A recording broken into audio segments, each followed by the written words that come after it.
Melissa, I think that might be a question for you. Are we live? Can we begin? Melissa, are we ready to go?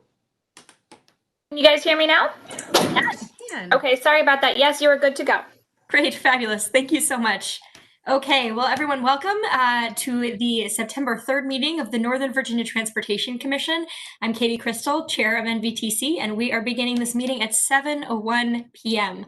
Of course, due to the ongoing public health emergency, we are conducting our meeting electronically. And I'd like to note that our staff at the Commission followed the procedures and guidelines in the legislation that enables us to meet virtually and gave notice to both the Commission and the staff, as well as to the public. And this meeting is being simultaneously broadcast to the public on YouTube. So I think we all have the hang of WebEx now, Senator Bell in particular, but commissioners were provided with a WebEx cheat sheet if you need more information. And just a couple of things worth reminding everyone of. As always, if you could mute your microphone when you're not speaking, that helps cut down on background noise. And we have that chat function available, but importantly, we cannot conduct any public business. So that chat is helpful if you need some tech support or wanted to raise your hand and weren't called on. But if you have a comment or some thoughts to raise about the substance of the meeting, we have to do that verbally so that our YouTube watching public can follow along. I think it will work best, given the number of us who are here tonight, if we hold our questions and comments until the end of the presentation. Given the number, again, we'll start with a raise hand function. If necessary, we can move to just asking verbal questions. But for now, if you want to raise your hand if you have a question during the presentation, that helps get the queue up. And of course, if you make a motion or a second, it would help us very much if you could identify yourself as you do that, so that Rhonda, our commission secretary, can get that information, as well as conduct a roll call vote for each action. So speaking of roll call votes for our actions, I'm going to invite Secretary Rhonda Gilchrist to please call a roll of commissioners. Please respond here or present when you hear your name. Chair Crystal. Here. Mr. Gary. Here. Mr. Alcorn. Here. Mr. Bell. Mr. Bell. I did see him. Miss Bennett Parker. Here. Thank you. Mr. De Ferrenti. Here. Mr. Eben. Mr. Eben. Miss Filler. Aye. Mr. Faust. Here. Miss Garvey. Mr. Krizik. Here. Mr. Letourneau. Here. Mr. McKay. Here. Mr. Meyer. Here. Ms. Palchik. Present. Mr. Reed. Present. Mr. Smedberg. Present. Mr. Snyder. Here. Mr. Sullivan. Here. Mr. Turner. Here. Mr. Walkinshaw. Here. Ms. Mitchell as alternate. Here. Mr. Stork as alternate. Here. We do have quorum. For the benefit of the listening public, I will now identify staff participating in the call. We have Executive Director Kate Mattice, NVTC Commission Secretary Rhonda Gilchrist, Director of Finance and Administration Scott Kalkorf, Director of Programs and Policy Anne Wamata Program Manager Andrew DeVetter, Community Choice Senior Program Manager Ben Owen, Program Analyst Matt Chang, Web and IT Manager Melissa Walker, Communications and Outreach Manager Matt Friedman, Program Analyst Zachary Smith, MVTC Legislative Liaison Amy Perrin Seibert, MVTC Legal Counsel Steve McIsaac, Wamata's Virginia Government Relations Officer Greg Pott, and Acting VRE CEO Rich Dalton. I'll turn it back to the chair. Thank you so much, Ms. Gilchrist. So, colleagues, I trust that you've had a chance to review the agenda for the evening. We have only 2 action items, but we nevertheless have a pretty packed agenda. I wanted to just pass along a couple of announcements first. As you all probably noted from Ms. Mattice's message to all of us, we had been planning to welcome the General Manager of Wamata, Paul Wiedefield, to tonight's meeting. Unfortunately, he was pulled away, but he has committed to being with us at our October 1st meeting, which I think will actually prove a little more timely given some revisions to the Wamata budget that are beginning to get underway. We will, of course, have presentations from Virginia's 2 Wamata members with us this evening. I also wanted to take the opportunity to share some sad news about the last living member of NVTC's founding members. That's Joe Alexander. Mr. Alexander passed away this Sunday at his home in Springfield. He died at the age of 90. And importantly, he left quite a legacy for our organization and for the region. He served on the commission from its inception in 1964 all the way until 1995. He served as chair for a 3-year period from 1970 through 72. And he served as the lead district supervisor on the Fairfax County Board for 32 years, representing Fairfax County on NVTC for 31 of those. He also represented the commission on Wamata for over 20 years, serving as its chair 4 times. He was also a founding member of the VRE Operations Board and served from 1988 until 1995. And in fact, the Virginia Railway Express named one of its locomotives after him to honor him for his service to the system. Throughout his long tenure on the commission, he was instrumental in helping establish the 90-mile metro system and the Franconia-Springfield Transportation Center in particular, as well as the VRE commuter rail project and many other transit-related projects. And in fact, after he retired from political service, he continued to be a voice for transit as he transitioned to the role of transportation consultant for Parsons Transportation. He continued to be active in the VTA as well as the American Public Transit Association, and he was truly passionate about transit. He's a lifelong friend and supporter of the commission. We saw him at many of our events, including just last December's legislative briefing. He has left a tremendous impact on our region, on our commission, and many of our members. And so I'd like to open the floor if anyone would like to give comments, perhaps one of his successors as lead district supervisor, Mr. McKay. Thank you very much, Katie, and you did an amazing job there. I think the one thing Joe would needle you over is that he passed away peacefully at the age of 90 at his home in Franconia, and he would take this opportunity to describe to everyone the difference between Franconia and Springfield, as he used to love to do. But Joe, I mean, I think you read just a remarkable individual. Transformative character really in Fairfax County. And I don't know, I'd never met anyone in my life that loved transit more than Joe did. And before I ran for lead district supervisor, Joe had to make me commit to all of the transit organizations that he was passionate for and critical to, in particular, that part of the county. But some little known things about Jim, besides being a combat veteran, he was also a small business owner in Lee District, and I think this kind of gives us all a flashback to the past. I mean, he described when he was raised in Franconia as it being rural by a father who rose to be the volunteer fire chief and the county court system's chief magistrate, and a mother who ran the local post office, which was co-located in their family hardware store.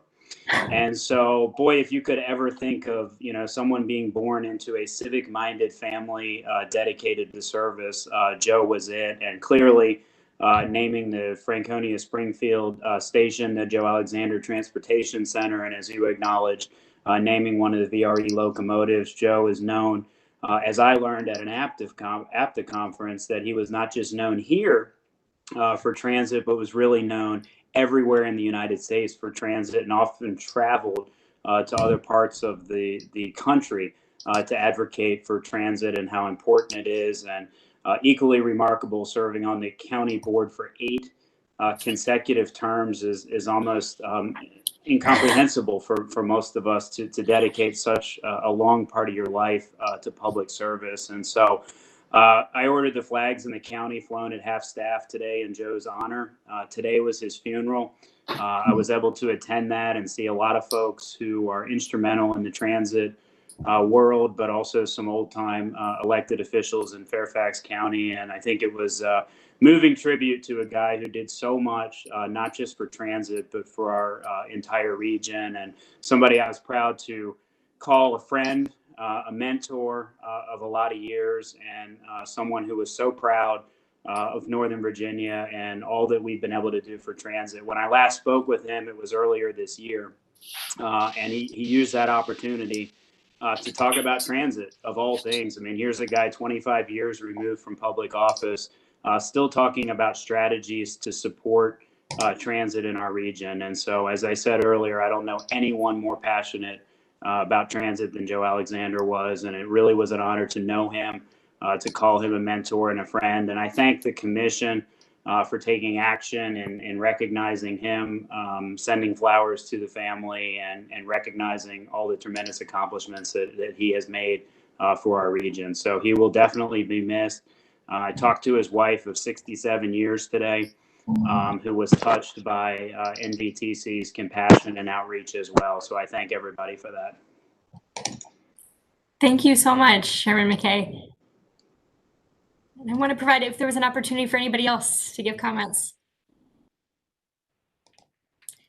All right. Well, thank you to Kate for helping, or Ms. Mattice, our executive director, for helping put together this tribute as well. And I know that Mr. Alexander was a mentor and friend to you. And so clearly the legacy that he's left, not only in building these systems, but in inspiring the next generation of transportation leadership is a great one.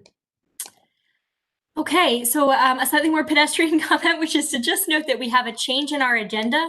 The General Assembly is still in special session, and so I think it is pretty remarkable that our General Assembly members, commissioners, are taking time to be with us today. We really appreciate that. Speaker Philip Horn has let us know that a caucus meeting has been scheduled for 8 p.m. tonight. Truly an exhausting schedule. And so we know this group is going to have to leave the meeting early, and we want to have the opportunity to hear their thoughts in the legislative update.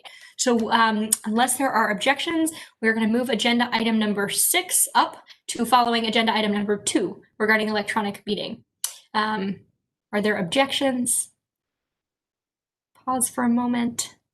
Okay, so hearing none, again, we're going to move agenda item number 6 to immediately following action item number 2, which is as follows. Our electronic meeting. In order to conduct this meeting electronically, we do need to adopt a resolution. So the commission has provided an opportunity for public comment prior to this meeting as well, as a way for the public to participate in our proceedings. So Kate, would you like to briefly present the resolution to us? Absolutely, thank you. Indeed, Resolution 2417, finding need to conduct a September 3rd, 2020 meeting electronically, is identical to the resolution that we passed last month, with the exception of the change in date. And this resolution allows NVTC to confirm that Governor Northam's declared emergency makes it both impractical and unsafe for the commission to assemble in a single location on September 3rd, 2020 to discuss and transact the business of the commission. Passing back to you is action item. I actually should, perhaps I can mention the public comments just very quickly. Absolutely, I think that'd be more than appropriate. Sure. So as a part of this is that when we are conducting virtual meetings, we do solicit written comments from the public, and in advance of tonight's meeting, NVTC solicited written comments through our social media and through press releases. We captured public comments on Google Forms on our website, and the comments that were received by 3 p.m. today were sent out to all of you ahead of this meeting. And as of this deadline, we did receive one comment. And it was identical to a comment that was provided last month, which was asking about an OIG review for the panels on the Silver Line from Wamata. Thank you very much, Ms. Mattice. And I think hopefully everyone received a copy of that comment. And I think it may be appropriate to discuss anything further about the OIG report regarding the Silver Line construction during our Wamata presentation. So unless there are any concerns, or I suppose even if there are concerns, we could have discussion, but we should begin with a motion. Colleagues, would someone like to make a motion to introduce the resolution for an electronic meeting that Ms. Mattice just discussed? So moved. This is Sullivan. Thank you very much. Second, Reed. Okay, moved by Sullivan, seconded by Reed. Any further discussion? Okay, seeing none, our secretary will call the roll. Chair Crystal. Yes. Mr. Gary. Aye. Mr. Alcorn. Aye. Mr. Bell. Aye. Ms. Bell Parker. Aye. Mr. De Ferenti. Aye. Mr. Eben. Ms. Fuller Corn. Mr. Faust. Aye. Ms. Garvey. Mr. Krizik. Aye. Mr. Letourneau. Aye. Mr. McKay. How are you, Mr. McKay? Aye. Mr. Meyer. Aye. Ms. Palchik, Aye. Mr. Reed, Aye. thank you. Mr. Smedberg, Aye. Mr. Snyder, Aye. Mr. Sullivan, Aye. Mr. Turner, Aye. and Mr. Walkinshaw. Aye. The motion passes. Turn it back to the chair. Thank you very much, Ms. Gilchrist. Okay, so again, our new item number 3 is the legislative update. So we are going to ask our legislative leaders to give us a little insight on session activities, which are very much underway, as well as welcome an opportunity for our legislative liaison, Amy Perrin-Seibert, to give us an update as well. So Speaker Fuller-Korn, thank you so much for joining us. If you're amenable, we'll begin with any comments you'd like to share. Sure. Thank you, Katie. Hopefully you can see me. I can't seem to see everybody here, but hopefully you can see me. We can see you. Good. And I appreciate the opportunity, and it's great to see my my friends in the General Assembly, as well as all the local and regional partners. And I just thank everybody for your continued work and efforts during especially the most challenging times that we're going through right now. I just thought I'd take a few minutes to give you a brief update on our special session, which began on August 18th. As you all know, we have been hard at work in our special session this August, and we're focusing on legislation that truly addresses our most pressing challenges that we in the Commonwealth face today. When we adjourned in March, I know I shared this with many of you earlier, we were really excited about our forward-looking fiscally sound budget. And there's no doubt about it that our budget really would have truly strengthened the economy, and while at the same time strengthening our economy, also making historic investments in our Commonwealth transportation, also maintaining Virginia's AAA bond rating, and focused on our well-earned reputation for fiscal responsibility.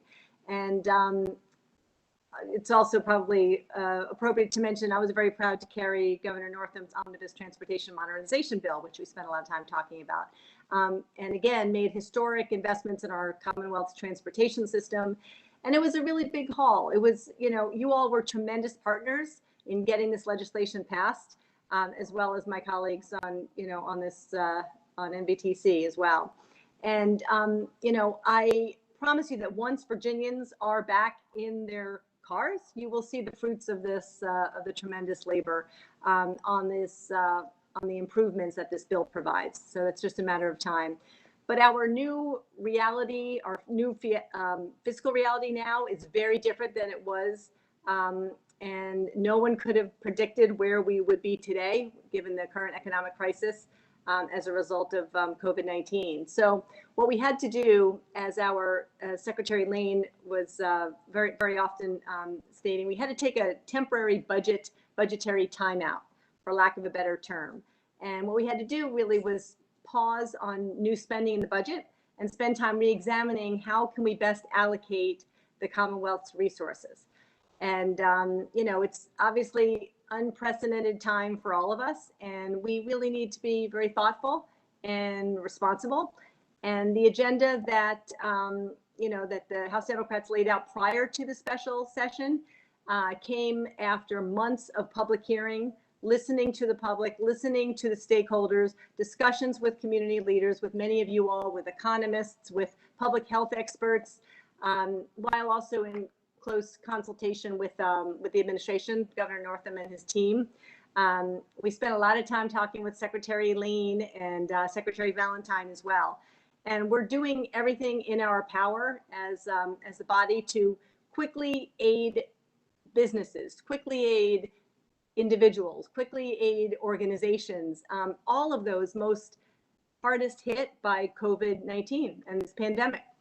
And, what we're doing is right now we're passing legislation that will provide relief for our communities as quickly as possible. And soon we will get to passing a budget, which will also go into effect immediately as soon as the governor signs it. So as we work towards focusing on this important task, we're working with public health experts as well to try to figure out how best can we conduct our business. And obviously, just as you stated, Katie, as well, we're trying to do all this and do the House's business virtually. So COVID-19 has presented a lot of unique challenges, and the work of our public bodies is not immune, as you see what we're doing today, and certainly what we're doing every single day on the floor and virtually in the General Assembly.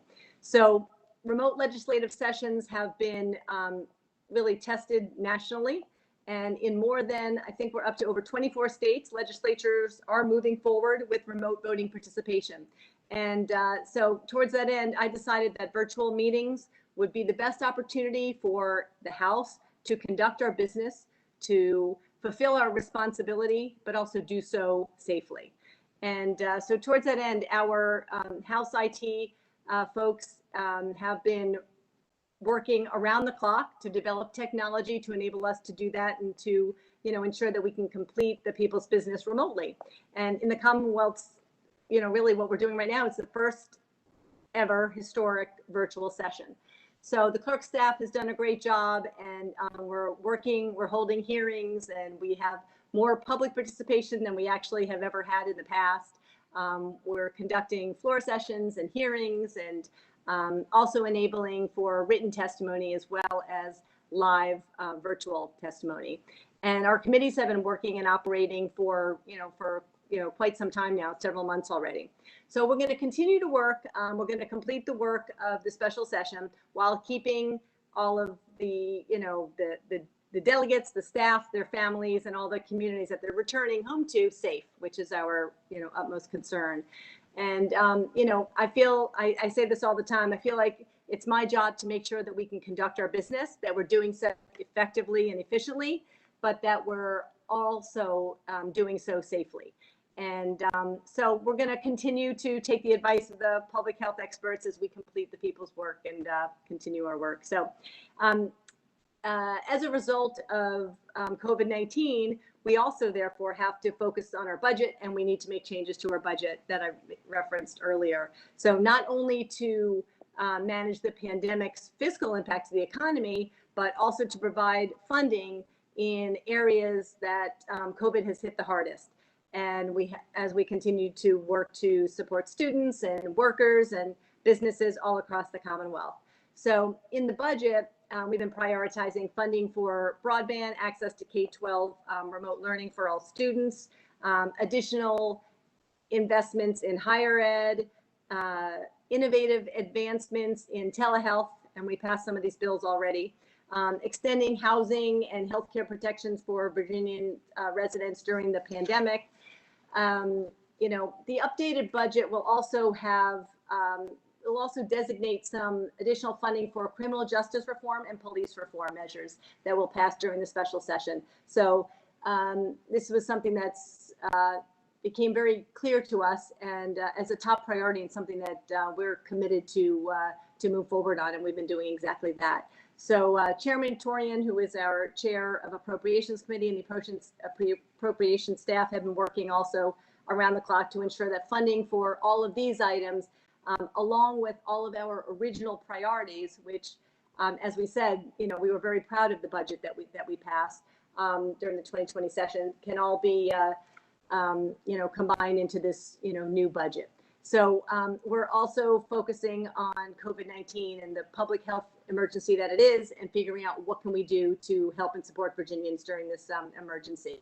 So we've been working with partners, we've been working with stakeholders, we've been working with constituents to ensure that we can pass legislation that provides the most assistance and support for those hurting the most as a result of this pandemic. So we've passed a lot of already really good bills.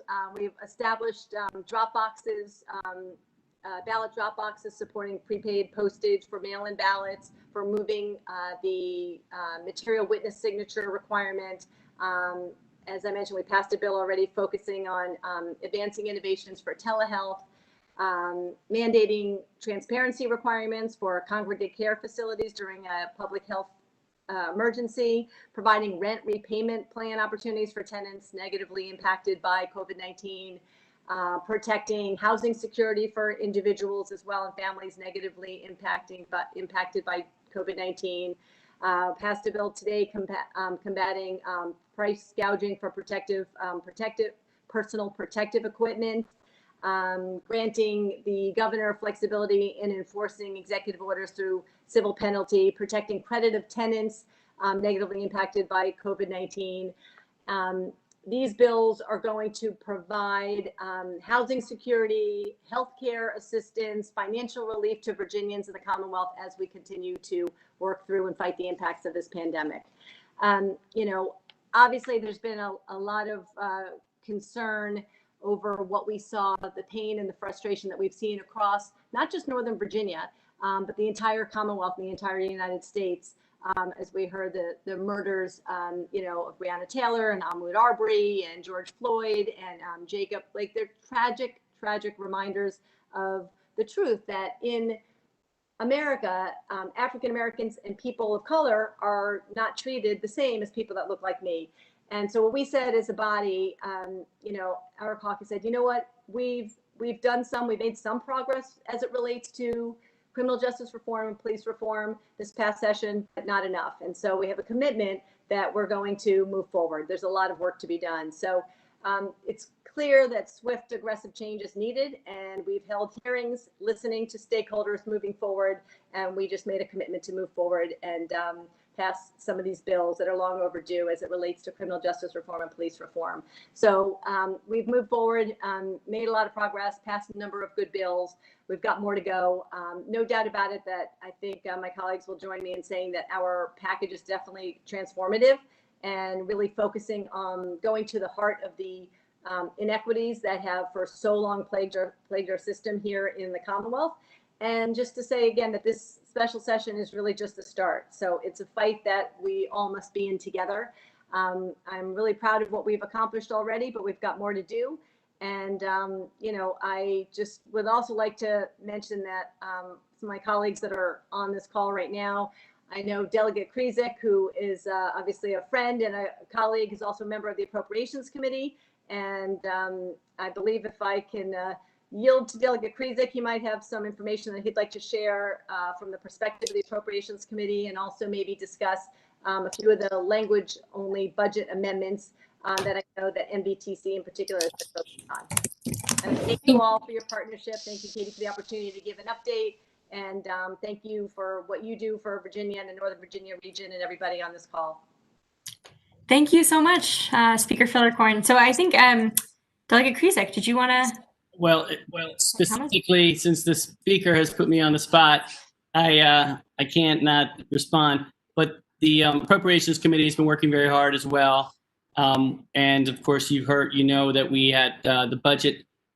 Much of the funding was frozen, and so the decision now is to see what money we can unfreeze, and also new monies that there's some small expenses that we can add to it, like the drop boxes and the postage prepaid for the absentee ballots.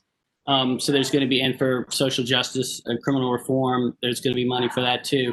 But as far as the NVTC is concerned, I know we have two budget amendments. They're language amendments, and the good news I will give you, and Delegate Sullivan has been the one who has carried the second language amendment regarding the meeting. But no news is good news. We haven't discussed it at all. As far as there's no change, we're supportive. It's, you know, if the appropriations members are not talking about it, then that means it's not on the chopping block.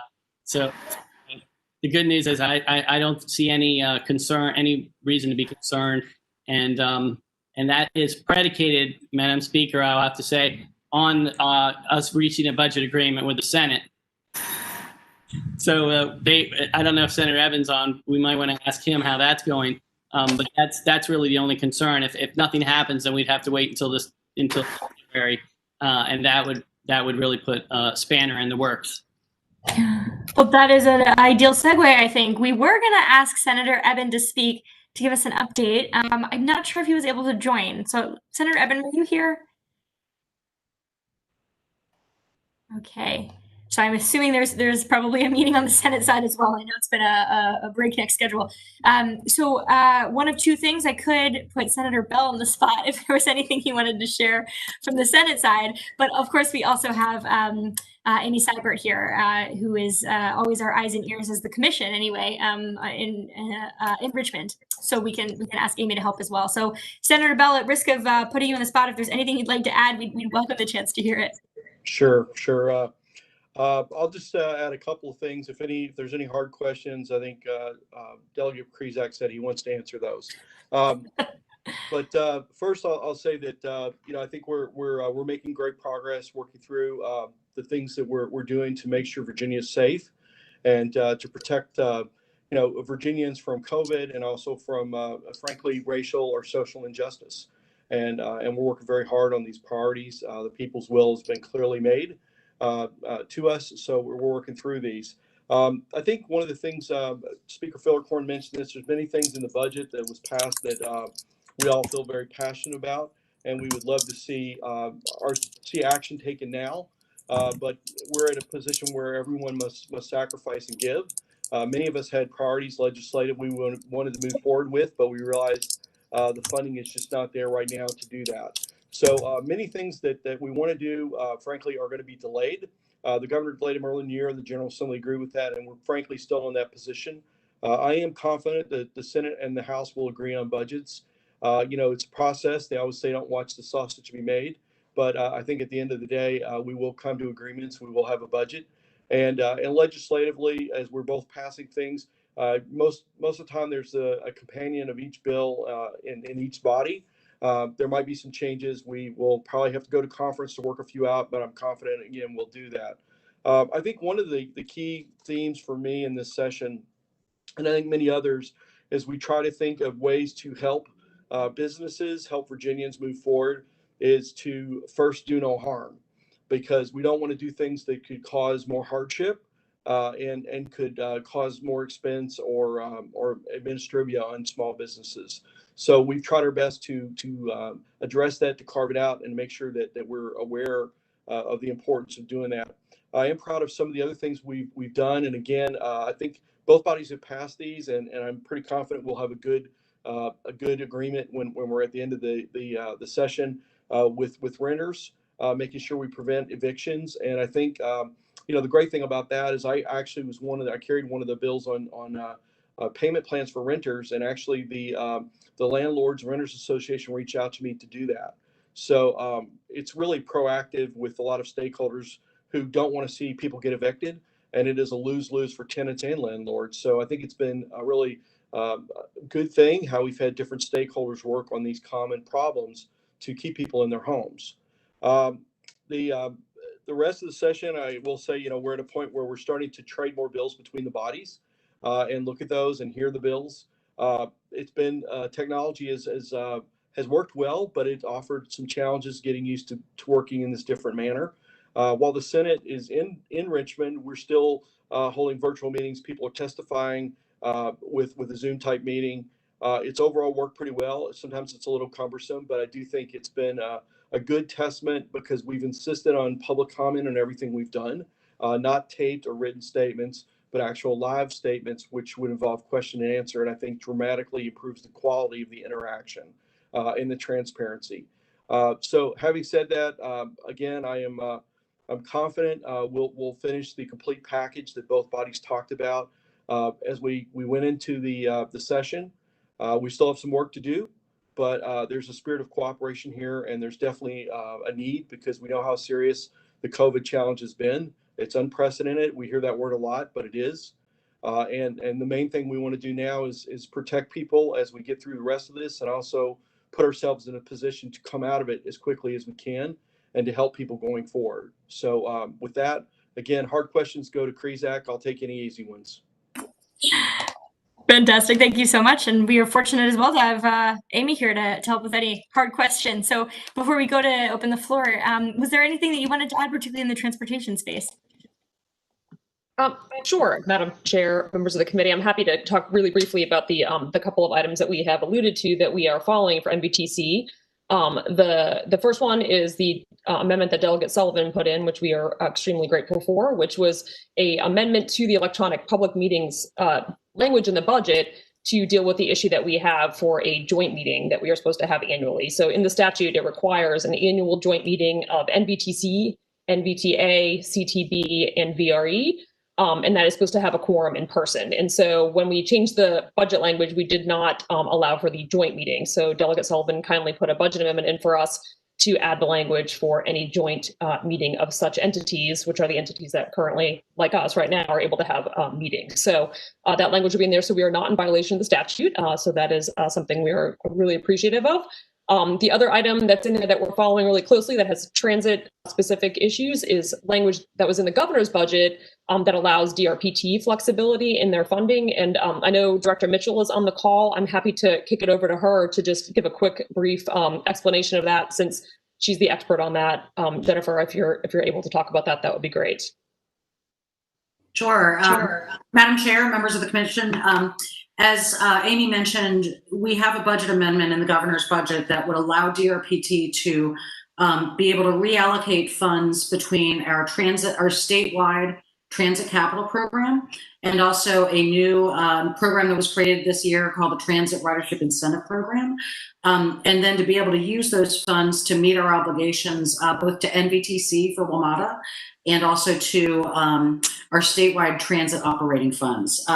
While we don't have final estimates, some of the back of the envelope calculations that we've done has shown that if we don't get that flexibility, it could be as much of as a $25 million loss to NVTC for their support for Wamata. And so obviously something that is very, very important to us and very important also to be able to make sure that we can continue funding the operations for our statewide systems, which include Fairfax, Arlington, Alexandria, and Loudoun as well, and PRTC.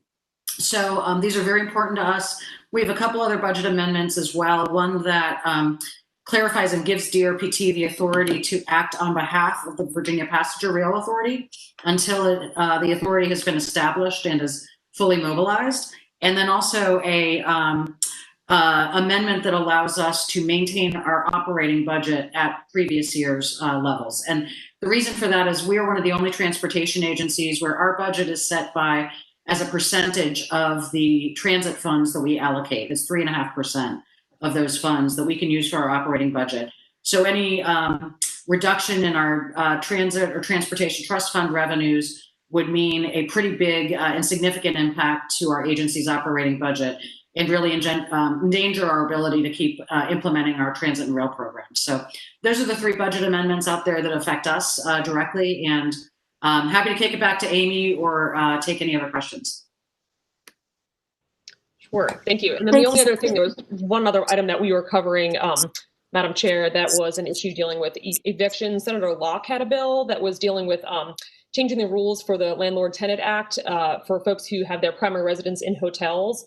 We were worried about the possible implications of the TOT tax, which we talked to her about, as well as the advocates on that side. The bill has actually ended up being passed by for this session, and it'll be an issue that comes up in 2021. So we look forward to working with her and the other advocates on that issue to make sure the TOT tax in that change. So those are all the issues that we've been covering for MBTC, and happy to answer any questions. Thank you. And thanks for that last one. That's especially important to the authority and transit funding around the region. Yes. Okay, so now that I think we've cold called on everybody we can cold call, thank you all for stepping out to the challenge. Commission colleagues, questions about proceedings, particularly in the transportation space, but I also really appreciate the fulsome update we got on a variety of priorities, and this could be a chance to ask about those as well.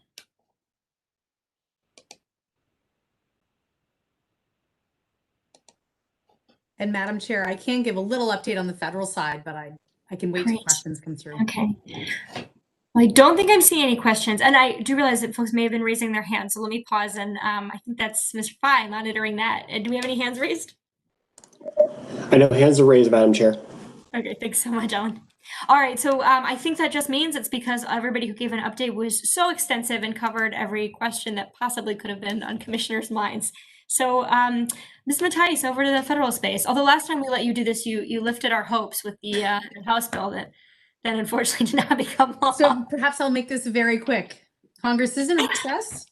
They went into recess without taking any action, mostly on the Senate side. The House has actually had taken some action to provide some additional relief funding for transit. Just a quick reminder, there was a $25 billion as part of the CARES Act. That is out, that is being used throughout the country. But many of the largest transit agencies are still looking, clearly still have needs. I'm sure we'll hear a little about that from our Wamata board members. So there is an additional ask that has been put in, 32 billion or more. There's, a broad question at that. So indeed there was relief put in the House. It was not included in Senate.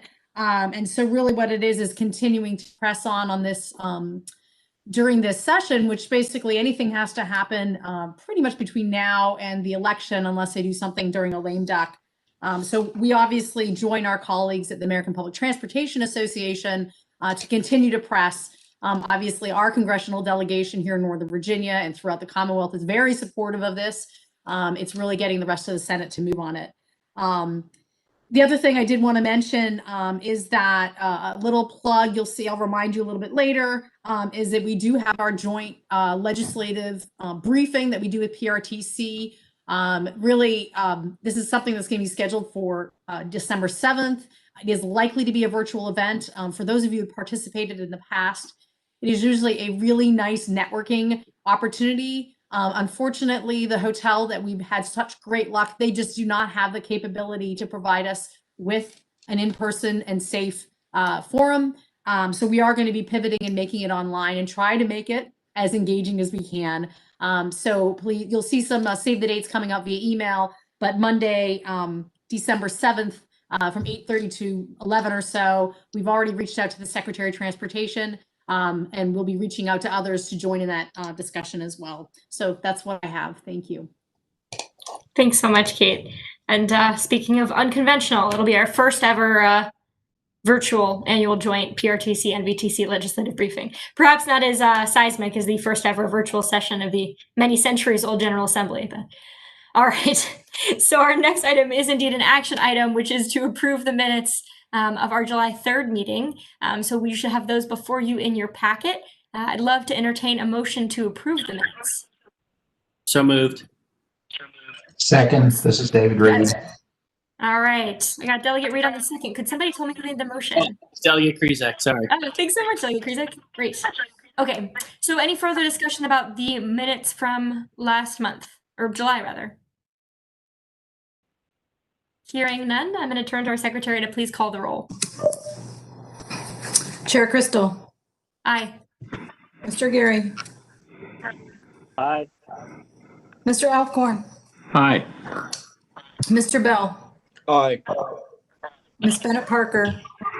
Aye. Mr. De Ferrenti. Aye. Mr. Eben. Ms. Filler-Corn. Aye. Mr. Faust. Aye. Ms. Garvey. Mr. Krizak. Aye. Mr. Letourneau. Aye. Mr. McKay. Aye. Mr. Meyer. Aye. Ms. Pelchik. Aye. Mr. Reed. Aye. Mr. Smedberg. Mr. Snyder.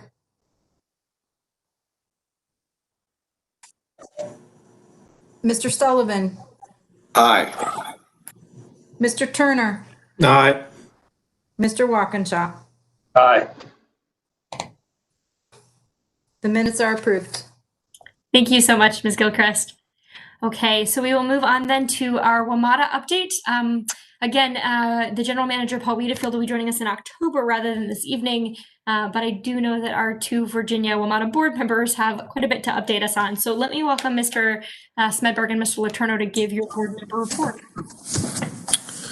Thank you, Chair Crystal. I think Mr. Smedberg are you on, Paul?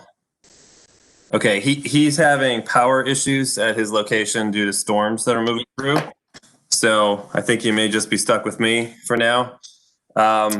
So let me give you a bit of an update. First of all, in August, Wamata began the managed re-entry phase of the recovery plan. Most rail and bus service has been restored. On August 16th, we went to regular opening times, and on August 23rd for rail, and then August 23rd for bus. About 75% of pre-pandemic levels on weekdays, 85% on Saturdays, and 90% on Sundays. I'm going to talk in a minute about the financial condition at Wamata in broad terms, but I will stop at that point because a logical question might be, in light of what I'm about to tell you, why has Metro gone back to that level of service given the financial difficulty that we have? And the reason for that is that under the CARES Act, Wamata was not in a position of being able to make any labor changes. If you're going to CARES Act money, you need to be able to continue to pay all your employees.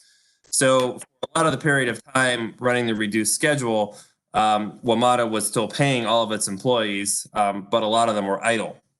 And so the cost, while higher to run a higher level of service, most of those costs are labor costs, but 80% of the costs are labor costs. So in actuality, Wamata is not actually necessarily expending a great deal more money in order to run the level of service that we're running now, despite what the ridership is, which I'll get into. Going back to July, Wamata Finance and Capital Committee discussed Wamata's sustainability initiatives, including the installation of solar on 4 Metrorail stations. The Safety and Operations Committee has been doing a deep dive into the collision that occurred at the Farragut West station, where human factors were the probable cause of the incident. The operator of the train had some other incidents, and Wamata has since separated from the operator. There has been quite a bit of discussion about those human factors and about some of the things that led to that in the Rail Operations Control Center.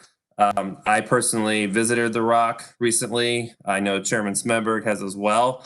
Wamata has new leadership at the ROC, and we saw firsthand how some of that is working and some of the changes that are being made to ensure that we don't have other incidents and some of the things that the Metrorail Safety Commission has indicated as an issue at the ROC. But please know that the board is taking that very seriously. The executive committee received an update on the framework for transit equity, which is designed to advance equitable policies and practices that support Wamata's mission. There are specific items there, including policing, public participation, fares, service, sustainability, contracting, and others that are going to be the part of that review as that moves forward. The platform improvement project is on track to be finished on September 8th with the reopening of the Vienna and Dunloring stations. The Ronald Reagan Washington National Airport Station is also undergoing platform reconstruction through December 2020, but that station will be open. You may have seen this week that Wamata launched a new mobile payment option for riders with an iPhone or Apple Watch. I know last year when I was chairman, we spent a great deal of time at NVTC talking about these technology issues and the ability to pay with mobile devices. And we kept hearing that it was coming and it was coming, and now it's here, thankfully. So mobile payments are accepted anywhere that Smart Trip is accepted, including Metrorail stations, Metrobus fare boxes, parking garage exits, and all local bus system. So talking specifically about the budget, I'm going to have to keep this in broad terms right now because this is still a subject of discussion among the board of directors. But the bottom line is the CARES Act funding will run out before the end of this calendar year. I'm sure some of you have seen stories about the New York transit system. Boston is in a similar situation, and there's been a little bit about Washington.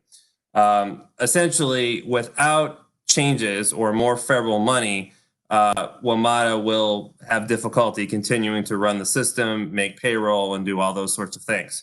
And so the Metro board is now in the midst of working through some significant changes to save cost. I do want to mention that we are very well aware of the challenges that all the jurisdictions are having. We're hearing similar things from the state of Maryland. And so I think there's an understanding in the Metro board that more money is not necessarily coming from the jurisdictions in fiscal year 21 in order to address this. And so that means that the only way to really rectify this issue is going to be to reduce service and reduce costs. And so as we lead up to our September 10th meeting a week from now, you will start to see some discussion of that. On September 10th, the board is going to have to discuss a public docket for reductions. We do have a pretty extensive process when it comes to service reduction and changes to schedules and those sorts of things. But this is the path work that we need to be on to get to these changes by the end of the year. Of course, many of the employees at Metro are represented by the labor union, and so there is discussions going on with the union as well. And I think it's fair to say that those discussions between the Metro GM and the union president have been productive, and at this point in time, there's a mutual understanding of the situation. So I can't go into detail yet as to exactly what this is going to look like. I can tell you that we will do our best to have as much communication as we can with the jurisdictions as we go through this process. It does have to move very quickly. It may very well be that the best opportunity for jurisdictions to weigh in on potential reductions on rail and bus is going to be during the public docket process, the public hearing process for these changes. But, you know, Paul and I have both committed to Kate and to the jurisdictional staff that we talk with regularly, including this week, that we will do our best to try to get as much information out as we can and then try to shape these changes as much as we can. And so that's really all I can report at the moment, but it's going to be difficult discussions for us.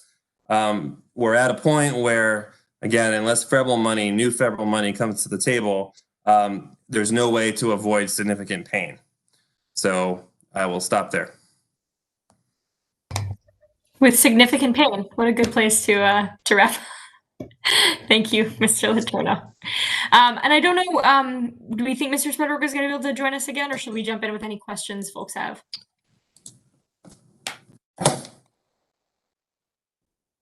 Unclear. It's yeah, I know he was. I think he was waiting for power to come back. So yep. I don't. Yeah, I can hear this rolling in South Arlington, so I assume that's the case in Alexandria. Okay, well, I imagine there may be some questions among commissioners about either what you've just shared or other Wamata issues that they may wish to raise. So I think now would be a good opportunity for questions for Mr. Letourneau. We're also joined by Mr. Greg Potts, who is the Virginia Government Relations Director for Wamata, who can help potentially answer any more operational questions about Wamata that board members may not know. So I think let's go ahead and just try to jump in if folks have questions, and if we find ourselves talking over one another, we can go back to raising hands. Madam Chair. Please, Mr. Sullivan. Good evening. Thank you, Mr. Letourneau. It's a sobering report.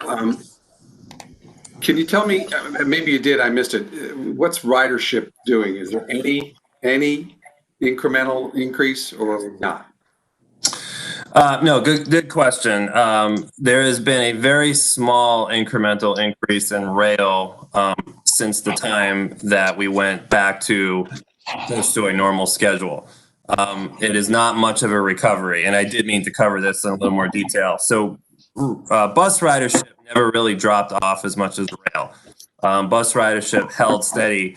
We're actually seeing now some softening on bus ridership. And unfortunately, the working theory on that is that some of the folks who were relying on that bus ridership may have actually lost their jobs. And so with that reduced employment now, we're actually seeing some softening on certain routes on the bus system. On the rail system, Metro did extensive surveys. We talked about them here in the commission throughout the summer to try to ascertain level of ridership would be.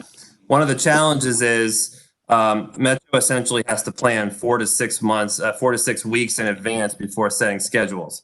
And that's because of the union process with scheduling. And so it's hard to turn on a dime. And so in midsummer, when the scheduling had to be made for this time of the year, there were a lot of unknowns. We didn't know if DC public schools would be open for in-person. For those that don't know, DC does not have school buses. They rely entirely on Wamata for student transportation. And we didn't know what a lot of private and public employees would be doing.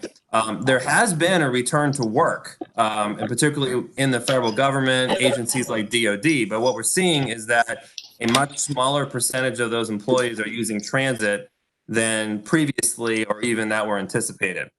There has not been much of a recovery in rail ridership, even though there probably has been somewhat of a recovery in terms of the number of folks going to work. And this is also a good opportunity to preview that a little later on our agenda, we're going to have a presentation from our staff about the state of transit in Northern Virginia, which also captures some of those data about work from home and ridership in recent months. All right, Mr. Turner, I think you were next with a hand raised, so we'll go to you. Oh, thank you very much, Madam Chair. Matt, Mike. I know we've got a whole bunch of inspection issues and software issues on phase 2. Will a reduction in service and the tough discussions that we have to have before the end of the year affect the phase 2? I know everything else is, but will that have an impact on phase 2? I'm not going to be able to answer that yet. I think a lot of options will be on the table for cost reduction and savings on the operating side. On the construction project itself, no, because that's not a Wamata project, of course. It's an Airports Authority project. And I think, things have been moving forward. I did want to comment because we did receive the public inquiry about the concrete panels and the Inspector General report. We're expecting to hear more about that next week, September 10th. I have not seen the OIG report yet. It has not been provided to the board yet. My understanding is that it's being finalized. So certainly we'll discuss that when we see it. The Inspector General, of course, did brought in a contractor to do a extensive evaluation of all of the panels to determine what sort of mitigation may be needed. There will be, regardless, there'll be a negotiation that takes place between the Airports Authority and their contractors. There are 2 different contracting groups, one for the rail yard, one for the rail line. There are some issues at both of those that have been, pretty well publicized at this point. We don't have any reason to believe that anything's really changed on those issues for the negative. I think that there's been, continued progress, of course, pending what we see in this OIG report on the concrete panels. So I think from the construction side, things are moving fine. I can't answer the question in terms of operating though. Thanks, I appreciate it. Thank you. And I think we had a question from Senator Bell. Thank you, Madam Chair. Matt, great briefing. One question I had, I asked this last meeting, is there any updates on any public awareness campaigns that transit is safe to use again? Because I'm hearing a lot of people are just afraid to use public transportation where there's a lot of people, and I think that's going to be one of our hurdles going forward. Thank you. Yeah, it's a good question, Senator Bell. So I think, again, I don't want to put everything on the 10th, but on the 10th, I think you're going to see publicly some of the plans that Metro has on that. They have been doing continuous rider surveys throughout the entire time. And you're absolutely right that rider confidence is a big issue. And so there is a campaign planned for the fall to try to reassure riders and to be very transparent about all of the steps that Metro is taking. Certainly for myself, I went and visited rail yards and saw, the level of activity that's happening in terms of, all kinds of different ways of disinfecting trains, much more frequent cleaning, all those things. And there's been a lot of research that's come out over the summer about transit systems and the fact that really they're being found to be pretty safe. There's really not any evidence that transit is causing the spread of COVID. And this goes all the way across the world because there's been studies done in Asia and Europe as well. So I think we need to continue to try to get that message out. And we don't want to be the reason why people aren't taking transit. Sheriff, I have one follow-up on that. As more of the methods that you mentioned that are being used to sanitize photos, any kind of daily routine information that's documented, if we could share that and all of us pass it out to, through whatever mediums we have to communicate with constituents and others, I think that'd be a good thing, because I agree with what you're saying. We're going to have to get the word out to get the confidence back, because certainly as we go back to work and we look to recover, we just don't have the ability for everyone to drive. And there's no place for everyone to park. We're going to have to get confidence back so people will use public transportation again. Thank you. Yeah, and Greg Potts, I think that I think that's something that's kind of a due out anyway for the Wamata Public Affairs staff, but can you make sure that we follow up on that? Sure, this is Greg, no problem. We can follow up on that. And we are already doing a lot of that. You know, there's daily cleanings, there's weekly cleanings, deep cleans. And so we'll make sure to get the word out on that and happy to work with you. Thanks. Thanks for bringing that up as well, Senator Bell. Delegate Reed has a question, if we can catch you before you drop for the caucus meeting. Yes, just thank you, Chair Crystal. Just one quick question.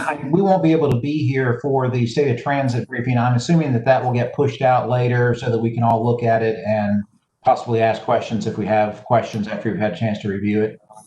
Absolutely. I'm going to go ahead and speak for Kate. She can correct me if I'm wrong, but I think that may be available in the board packet. We can also send it around as well. And I'm going to go ahead and volunteer Kate, who I bet would be willing to do an individual briefing with you or anyone else who'd like more details on that presentation. Kate, I am happy to do that. And yes, it will be both linked on our website, and I can send the link to the entire commission after this meeting. Okay. Okay. Thank you. I know I have to go now, so thank you very much, everyone. Thank you. Thanks for hanging with us. Good night, everybody. Good night. Thank you. Bye. Okay. Additional questions for Matt or for Mr. Potts, actually, while we've got an opportunity to ask questions about operations too. Dave Snyder, can you hear me? Hi, Dave, we can. Thanks. So my question is, since wearing masks is a fundamental public health issue, how is Metro doing and what level of compliance are we getting and what more can we do to improve the level of compliance, since that's so basic to public health and to people feeling that that it is safe to use transit again?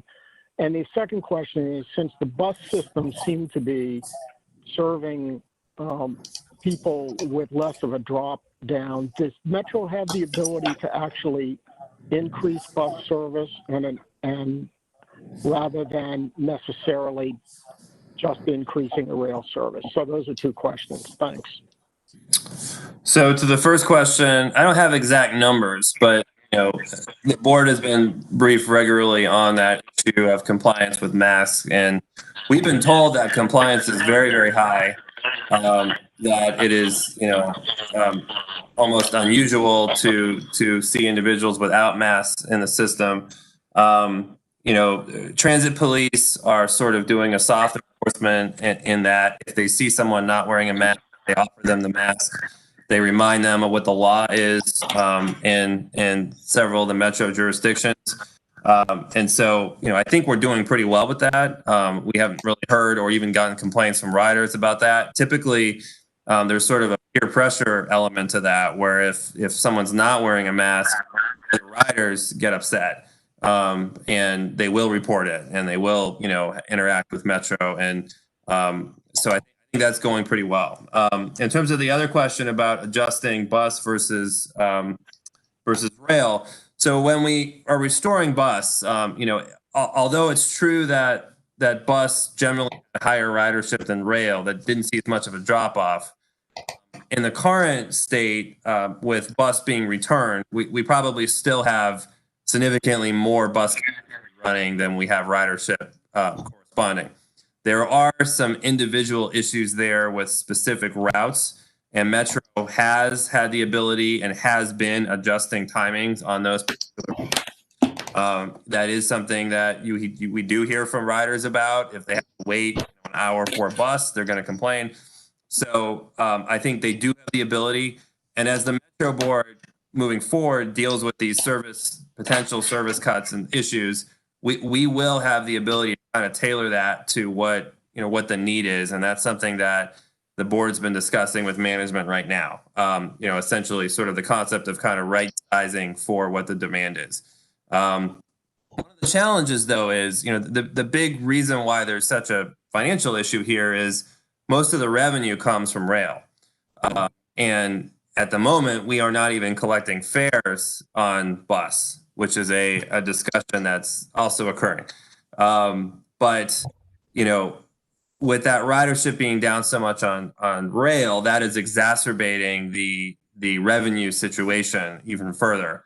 As opposed to just sort of a system-wide issue that, it's more so on rail, and therefore the revenue issue is higher on rail. So, there is going to have to be that discussion, I think, about value, and, the jurisdictions and all of you and our state of Maryland, DC, are still paying for Metro, and you're going to want to see value for what you're paying for. And we get that. I get that. So, that's all kind of in the mix. Madam Chair. Please, Mr. DeFranco. Thank you for the report, Mr. Letourneau. You have been busy, clearly. I wanted just to ask if, I know you don't want to get into detail leading up to the September 10th, but has there been any discussion of the possibility of federal funding coming later in the year, December or January? Because I would hate for irreparable decisions to have to be made on employment or, reductions, and just wondered if that had come up at all. It has come up for sure. And I think from a timing perspective, the process for Metro to make some of these changes is such that it takes several months before they can be implemented. So on the one hand, you do have to start the process in the very near term, within the next several weeks. But that is in order to be able to make changes by the end of the year when we would need to make them. And if we have a different financial situation at some point during that process, say after the election, then I think, Metro would have the ability to adjust. And then there's also discussions happening about, some of those labor issues and how we may be able to sort of reverse course if need be on those things. But yes, it certainly has. And I also want to say, Metro has continued to advocate very strongly for transit as part of a relief package. I think that although, prognosticators indicate that, it may not be that likely, we have not stopped that advocacy. APTA has not stopped that advocacy. APTA has been very active, and the general manager is one of those leaders in that organization fighting for this. There has been an extensive effort involving many localities and involving even the business community to tell Congress that they're going to have to step in here. And you're seeing this in some other industries. Certainly in the airline industry, a lot of the airlines are announcing the level of furlough that they have, which is very painful for myself, and I'm sure Senator Bell out here in Loudoun, where we have an international airport and thousands of United Airlines employees. And so that, there's been some talk of, hey, okay, maybe Congress will step in and try to prevent that. We want to make sure that transit is in that conversation as well, because the same thing is going to happen. So haven't given up hope on it, and certainly recognize that the federal government may change gears, and we hope that they do at some point before we really have to take some of these actions. Great, thank you. I imagine the communications balance that you have with respect to the possibilities and then the necessary steps will be a big challenge for the team. So thank you. Thanks. Okay. Great. Any additional questions for our NVTC Wamata rep? Okay. Seeing none, we do have a couple more Wamata related items, so we'll go ahead. People have a chance to ask any questions that I may not have given them an opportunity to do. I just want to give a brief report as the chair of the 3% cap working group. We've talked about that legislatively mandated working group a couple times before with the commission, but just to know, let everyone know that the working group has continued its efforts over the summer, absorbing a good deal of information and analysis about the impact of the cap. Our NVTC staff also met with regional stakeholders, including those at Wamata, within the district, and Maryland, to talk about how the Virginia law with the cap impacts them, and to make sure that their perspectives could inform the working group on the cap's effects beyond just our own Virginia borders.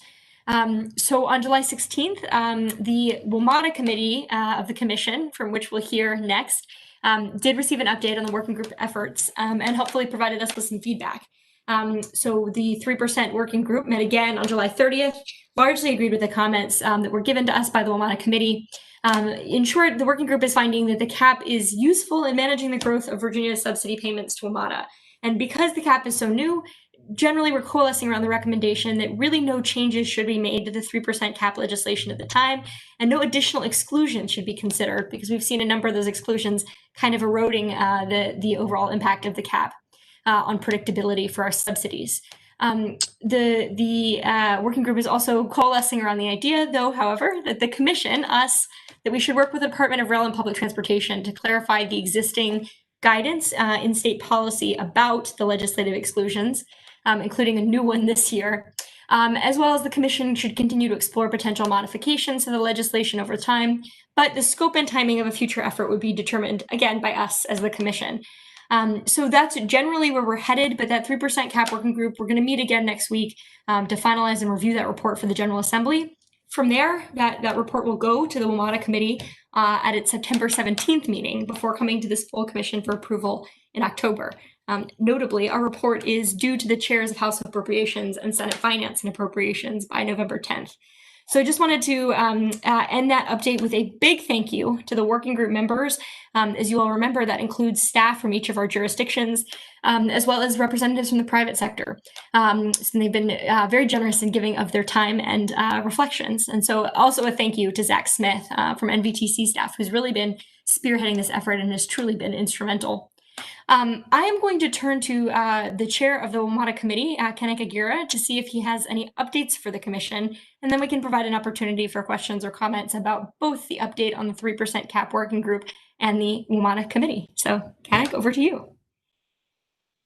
Thank you, Madam Chair. I'll be brief. Last month, the Wamata Committee met to discuss the 2020 update to the annual report on the performance and condition of Wamata, and we also received an update on the 3% cap working group, as we just heard from Chair Crystal, where it was mentioned that the Wamata Committee provided feedback to the 3% cap working group to recommend no legislative changes to the cap in the report to the General Assembly. We'll have the next Wamata Committee meeting on September 17th. At that meeting, the committee will review the final report to the chairs of the House Appropriations and Senate Finance and Appropriations Committees, which is due by November 10th. Just a friendly reminder, the commission will get to see the 3% report at its October commission meeting. So everybody will get a chance to look it over and provide input. And lastly, we've also scheduled an additional Wamata Committee meeting for October 29th, where we'll be reviewing the draft of the annual report on the condition and performance of Wamata. And with that, Madam Chair, that concludes my report. Thank you so much, Mr. Vice Chair. Okay, so an opportunity then for questions for either the Wamata Committee or the 3% cap working group.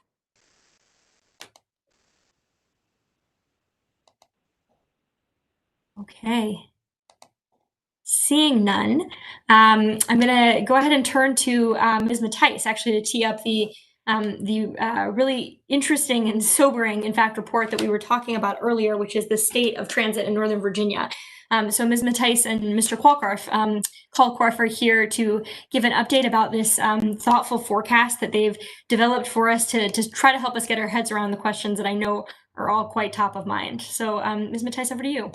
Well, thank you, Madam Chair. Indeed. And we actually gave a little bit of a preview to the Executive Committee. So Scott and I are going to be tag teaming a little bit to really dive into a number of different issues. We can pop to the next slide. There we go. So just to give you an overview, we're going to dive a little bit more, but I think it's always fair to say that we don't have crystal balls. And so the way that we focus this work was really looking at where we are now, what we sort of know are different behaviors and different actions that happen with public transit depending on commute patterns.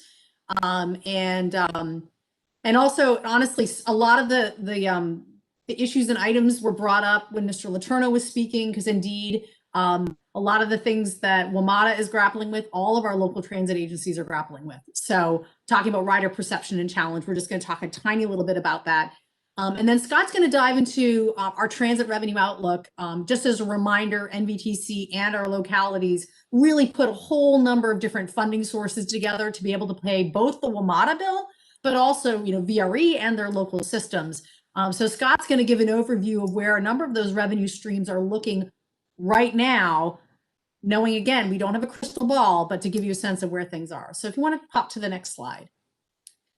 So I don't think I'm going to show you anything that's not, that's a surprise, but this is basically ridership. Ridership trends for the year to date, going up until July.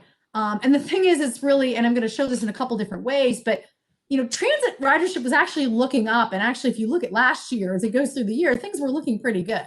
But obviously, March, you start to see things go down. But the other part of it, though, is so we've got Metrorail, we've got VRE, Metrobus, and then we lumped in all of the Northern Virginia bus systems together, is what you'll see, and we've heard Mr. Letourneau talk about it in the Metro sense, is Metrorail and VRE actually got hit very, very hard, but our local bus systems and Metrobus did not get hit as bad. So these stay-at-home orders really affected ridership on different transit services a little bit different. So we pop to the next slide. So it's really hard to think back to March. I'm sure like many of you, that seems like a lifetime ago, but almost all of our transit systems really pivoted. And really did a very quick examination of what were the necessary routes so that they could serve population while also keeping their operators safe. And so I've heard it, it's actually a lot of transit agencies are talking about sort of essential service for essential workers. And I think during the stay-at-home orders, that was absolutely critical for all of our systems. There was, obviously a change in service types. All of our bus services, I think, still have no front door boardings. Everybody's coming in on the back of the bus. There's no fare payment, which is sort of a side effect of that. And every single one of our transit agencies has stepped up their cleaning. They've got different markings about social distancing. Safety shields now are being installed for all of the drivers. And as we've heard before, of course, obviously there are mask requirements. So while we talk a lot about Metro, this is happening on all of our transit systems throughout the region. Next slide. So as I mentioned, this is just another way to show the ridership. And again, if we just plot 2019, which is the blue at the top, and 2020 ridership, this is for all different transit services in Northern Virginia. So obviously incredible dramatic drop down to April. Yeah, things are starting to get better. But if we just quickly move to the next slide, if we look at bus, the delta is just not as big. So this is just another way of presenting as overall bus did not see the same sort of declines as Metrorail and even VRE to that extent. But that said, it still clearly is quite dramatic from before. So next slide. So there's been actually a lot of service increases. I do believe of all of our transit operators, I think Q is the only one that maintained its existing service the entire time, but most of our other operators did reduce their service, perhaps go to a Saturday schedule, eliminate certain routes that they just weren't seeing ridership on. But over the last couple of weeks, almost all of our systems are starting to come back online. As Mr. Letourneau mentioned, Metrorail and Metrobus, they're almost at normal service. And that's going to, of course, be helped a little bit by the Orange Line opening up this coming weekend with the end of the platform improvement project. The folks in Fairfax Connector, I mean, they're basically back at full service. I see lots of their buses running around, just like I do see a lot of the Metro buses running around in my community. ART also returned to near normal service and Dash as well. So everybody's starting to get back. And actually just made me think, I was able to get some of these pictures in my slide deck from the operators. So when I hear Senator Bell talking about getting the story out and the message out, these are the kind of things I think people want to see is enhanced cleaning in the systems and the stations. So next slide. Well, I think, the elephant in the room clearly is the work from home. We are all home right now. All of NVTC staff has been working at home. A small number of us are going in intermittently, but that doesn't make for a travel plan. And so what we did is we dove in a little bit more, and I've got a couple slides that dive into this. What does it mean when Northern Virginians are working from home? And there's, so really when it looks at the way transit is in Northern Virginia, about 66% of transit trips in Northern Virginia are commuter-based travel. And so I think it's different in different places. I think probably DC, the District of Columbia may have a lower amount, but commuter travel is a big thing. So we're gonna dive a little bit more into what that looks like. And in general, and I've talked to the folks at COG who do look at telework trends in the region. The DC area has been 10% of workers overall have been telecommuting, and that's been flat for years. I mean, there's been a big push to increase telework. But the reality is until COVID, the district was, or this whole region, I should say, was about 10% of workers would telework. But the other thing to keep in mind is that certain jobs, as we know, are not amenable to telework.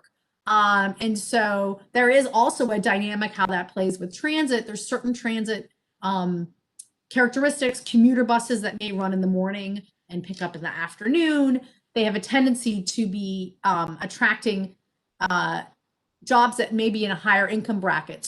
So telework and transit don't necessarily directly align, but there is a correlation. And likewise, I'll get into just a minute, telework is not even across different transit modes. And again, as I dive into some numbers here, keep in mind, there's a lot of people who use transit for nothing to do with work. But that's what the focus of this analysis is. So next slide. So our folks actually reached out to a number of different sources, and actually right here, I should pause and make a big shout out to Dan Goldfarb on our staff. He is our modeling guru and really put a lot of this data together.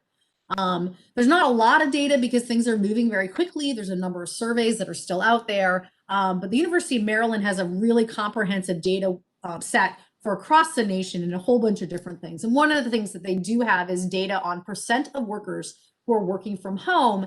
Granted, it is by state.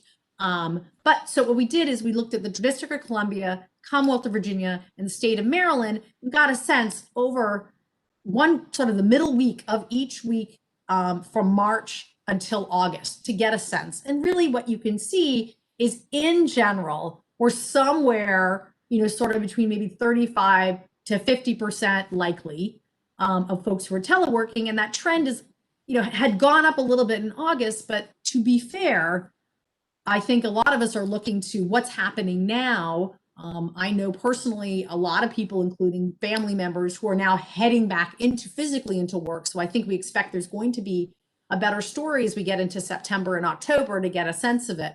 But if you did target that right now, we're looking at 35 to 40%, we can get a sense of what that means. Now we've broken that up in two different areas. The first one, if you go to the next slide, is actually what it does to highway traffic. And there actually is, this is a little wonky slide, so bear with me here. What we did was we looked at the impact actually of telework in Northern Virginia on the volume of traffic on different types of roads. And so going on the x-axis from sort of left to right, it's from a lot of telework, 60% of the people teleworking. And as we go to the right, it's become less and less and less, knowing that the far right is basically historical normals. Well, right now, as I mentioned, we're somewhere between sort of 35 and 45%. And as you can see, the traffic on the freeways and the collectors are actually looking like they've actually, obviously they have, they've taken a bit of a cut from a dramatic decrease, I should say, from when we were only at 10%. And so more people, as we move back, as people start coming back on the road, I think it's something that we all fear, there's going to be more traffic on the highways and arterials, highways and collectors. However, the arterials, which is pretty much sort of your last little link to the office, and also sort of your side streets and what have you, really haven't seen a huge change in traffic from when we were not teleworking. And likewise, as we return back, you're not actually going to see that much of a change in the traffic on those roads. So what this means for transit, we'll go to the next slide. So what this really means for transit is that as we look, again, similar access going from 60% telework, which is highly unlikely, but you never know, sort of in that mid-range where we are now, as we look to go back, again, that affects ridership differently. So as things come back online and people start going back into work, again, what we are going to see is a greater need on Metrorail and VRE to be there to pick up that extra traffic. And yes, there's a need in bus, but because a lot of bus services on the arterials, that's going to be less of an impact. So again, nobody has a crystal ball, but I wanted to share that these different dynamics play differently into our transit systems and the way that they either need to be ready to go or alleviate some of the extra congestion that we're going to see as people do return to work. So next slide. So transitioning a little bit more, and obviously we heard a little bit about this earlier, is the perceptions of safety on transit. For those of you who are following the space, there was some early CDC guidance that cautioned against transit use. It was very quickly found to be, incorrect. And so I think it's been very difficult for the industry to sort of pivot from that early guidance because it's been a lot of studies, as Mr. Letourneau made mention to, masking. Nobody really talks much on transit, and that's a big part of spreading the transmission. So if you do the appropriate social distancing, wearing a mask, has been found to be a very difficult way to be transmitting the disease. And in fact, there are few, if none, cases of COVID spread on transit. But that said, national surveys, and I know the state of Virginia, the Commonwealth of Virginia is working on some stuff right now. There is a perception by riders about concern going back on transit. I didn't put it here, but also concern about going back on carpool. And those are real. People are concerned. And so obviously demonstrating the cleaning protocols, giving some confidence to alleviate riders' concern, I think is very important. How the marketing is done right now and moving forward is going to be very, very important. And that's Metrorail, and that's actually all of our transit systems. So next slide. So as I mentioned, I don't have a crystal ball, but we know what our transit systems are doing. And so obviously there's going to be a need to modify and refine all of our transit systems. Need a couple weeks, but they can move forward and can make changes as necessary. There's always continual review and refinement of service plans. As Mr. Letourneau said, you cannot turn on a dime, but our transit agencies, they will sit and figure this stuff out. The other thing that Mr. Letourneau mentioned I'd want to reinforce here is fare revenues are very important. Granted, the fare recovery or the percentage of the cost of running bus, the fare capture is actually relatively small, but it is something.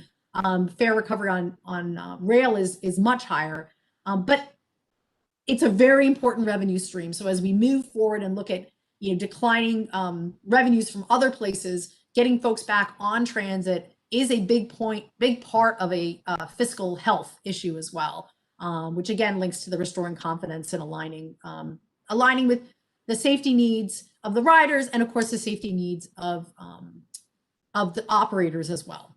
So I'm going to pause here and actually hand it over to Scott, who's going to change over and talk about our transit revenue sources. Thank you, Kate. So earlier tonight at the executive committee meeting, we gave a fairly detailed overview of NVTC's revenue sources for transit. This presentation will be slightly higher level and focus on the regional motor fuels tax, ERPT assistance to NVTC, and the Commuter Choice I-66 program. Next slide. So this slide shows the gross and net NVTC gas tax collections for the last few years. Effective fiscal year 19, a floor on the price of fuel was established to mirror the statewide gas tax protections that was put in place several years prior. The additional revenue from the floor does not go to NVTC, but instead it is withheld by the Commonwealth as a funding source for the Ramada Capital Fund and the VRE CRAP Fund. Next slide. Next is a chart showing the gross and net revenue by month during fiscal year 20 and also the first 2 months of fiscal year 21. As expected, the tax generated in April is the low point. We're climbing back somewhat in May and June. Next slide. So this chart shows the estimated fiscal year 21 gross and net gas tax collections, assuming the recent statewide projections can be applied to the NVTC regional tax. Under this assumption, gross revenue is projected to decrease about 12%, while NVTC collections are then projected to decrease about 43%, from 32.5 million to 18.5 million. This is due in part to an increase in the tax withheld for the Wamata Capital Fund under the Omnibus Transportation Funding Bill. And the chart on the right there shows the change between 20 and 21. Next slide. So this chart shows a DRPT capital and operating assistance program to NVTC over the past few years for our local systems and the jurisdiction's share of Wamata funding requirements. For fiscal year 21, DRPT's 6-year improvement program is delayed due to COVID.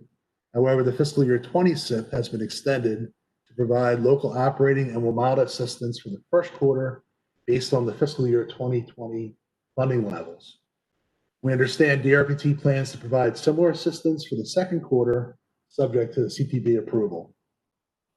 So pending the release of the SIP sometime in the fall, for NVTC fiscal year 21 planning purposes, the fiscal year 20 operating and Wamata assistance funding levels are assumed. Next slide. So the Commuter Choice I-66 program. Under a 40-year agreement with the Commonwealth, NVTC receives net toll revenues from 66 to fund a program of projects. The agreement was amended so that effective fiscal year 21, NVTC is to receive a $10 million escalating annual payment subject to available toll revenues. And then in fiscal year 22, an additional $5 million escalating concessionaire payment. So looking at this chart, fiscal year 17 is when NVTC received an initial payment for projects before tolling started. Fiscal year 18, tolling commenced in December of 2017. The fiscal year 19 is the first full year of tolling.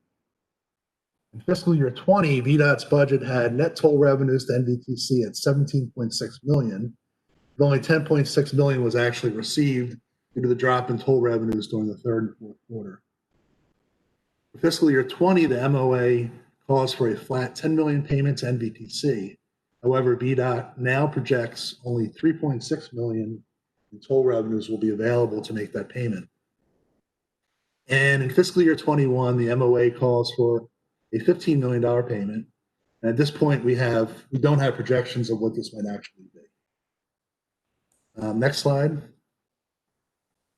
So other areas that we're monitoring, the General Assembly special session with the budget amendment to provide additional flexibility in funding transportation programs, the concessionaire payment for 395, which is expected in the next few months, the DRPT's dedicated funding to Wamata, NVTA's 30% funding, and federal programs and funding such as the FAST Act and the CARES Act funding. Next slide. Any questions?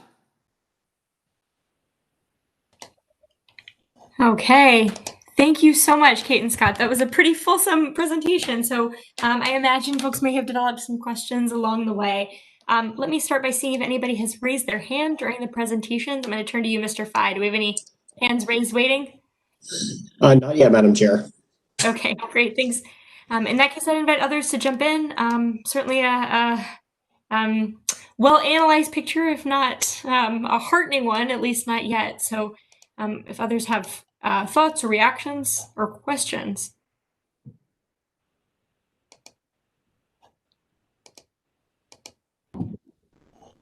Just coming off mute. Oh, please. Yeah, Mr. DeFranco. Sure. So just, I guess this question is a little bit for both of you, and Mr. Letourneau's also touched on it.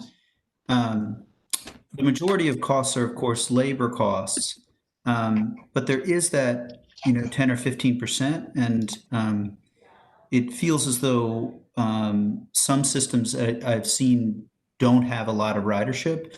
We want to get the induced demand. We want to get the predictability. Do you have any advice, maybe Ms. Matisse, or I would think, do we have any thoughts about whether there comes a point at which the additional cost of running systems, if ridership remains very, very low, may not be worth it, and it may be worth taking another 2-4 week break or more? I don't mean to, I do know we need to get back to and make sure we have the operational capacity, but I did wonder about costs in some cases when I see almost no ridership on a few of our lines from time to time. Thank you for the question, Mr. DiFerenti. I think one of the big challenges that all of the transit agency has, they change service, is bus drivers and mechanics and the employees that work are very skilled and very hard to recruit, actually. So I do know that a big challenge is that you wouldn't want to let go folks that you might need to have come back. And so I do know that is, you know, a challenge, just like was mentioned earlier, you know, changing service on a dime does have some planning elements associated with it. So, you know, obviously there's a lot of different factors at play. But one thing that I've heard in a lot of transit systems is the talent of the operators and the mechanics and all those. You cannot quickly restore that. And it may, the marketing and the cleaning may actually be a lower cost option. That is me speaking. So obviously I'll let others chime in as necessary. Great, that's helpful. Yeah, thank you. And Ms. Turner, I don't know if you felt like you wanted to chime in. I know that the theme you were talking about a little bit earlier too. Yeah, I mean, you know, I think we obviously need to provide a minimum level of service. There are people that rely on both rail and bus. I think it's fair to say that bus serves a population that, in some cases, really has no other options, and so that's important. I'm purely giving my personal opinion on this point. I would like to see us return to fare collection on bus as soon as possible, not only for revenue reasons, but also because I think it sends a message to the public that it is safe to ride bus, it's safe to ride transit. I think, the more that we can sort of have a normal experience, the more that reinforces that, it's a safe thing to do. It would have some benefit on the revenue side, of course, as well.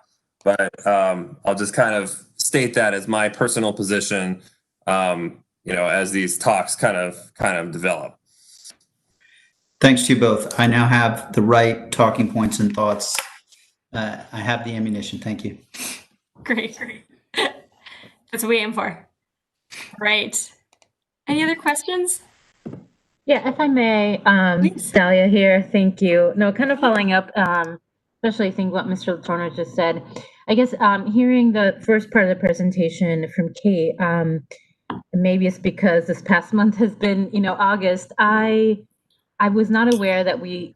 I hope you can hear me. I was not aware that we really are feeling confident to say yes, it is safe, and we want riders back on. Right. I think the last messages that were coming from us, from our services, were right, like let's keep transit for people who have to use transit, for our essential workers, and now we are saying yes, it is safe and we want people back on. So I guess I am wondering, is there sort of a concerted push both on the messaging, as well as, I know we'd considered some possibilities for when we came back, really looking at incentives to get people back on. So I don't know if those are things that our different transit agencies are currently looking at.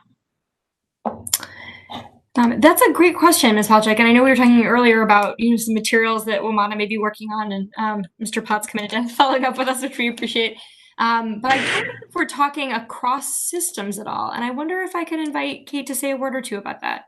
Absolutely. So as a part of when we started exploring a region-wide Get Back on Transit campaign, which of course was focused on the reopening of the Silver and Orange line.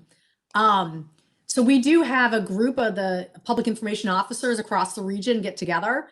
And so from what we're hearing from them is they actually, I think almost all of our jurisdictions are about to launch a Get Back On, we're safe, we're doing great. I do know Fairfax Connector, I think I've already seen a little bit of their stuff.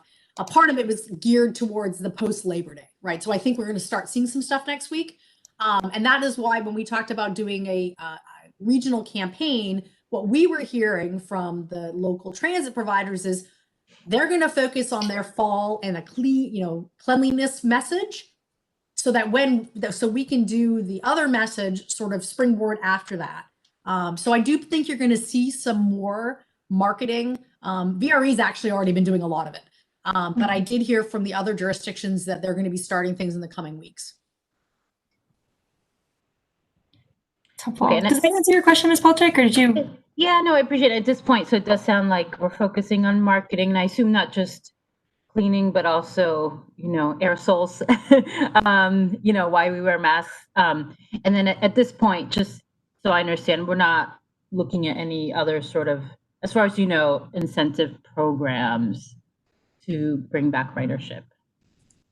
I have not heard about those. And it may be a budget sort of related issue, but I think it's an important thing to continue to talk about.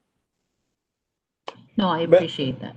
Madam Chair, I've got another question, maybe a little different take on revenue. Sure, please. Can anybody boil this down to what's our monthly burn rate in the negative right now?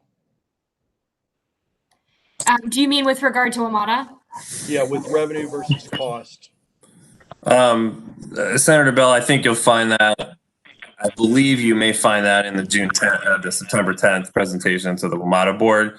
The public number that I can share now, and Greg, step in if you have more than this, but is that Wamata is losing about $2.2 or so million daily. But I think there'll be more detailed information about that we're releasing next week. I've seen some numbers and gotten some charts. I don't remember them off the top of my head, but I think some of that will be presented. This is Greg. That's correct. The number that I've heard is about 2 million per day. Mr. Letourneau, I mean, that certainly brings it into the seriousness of the issue. So thank you very much. Yeah. I think I'm glad you asked that question. That's a pretty sharp point to put on it. Dave Snyder, just a quick question. Sure, Mr. Snyder. Thanks much.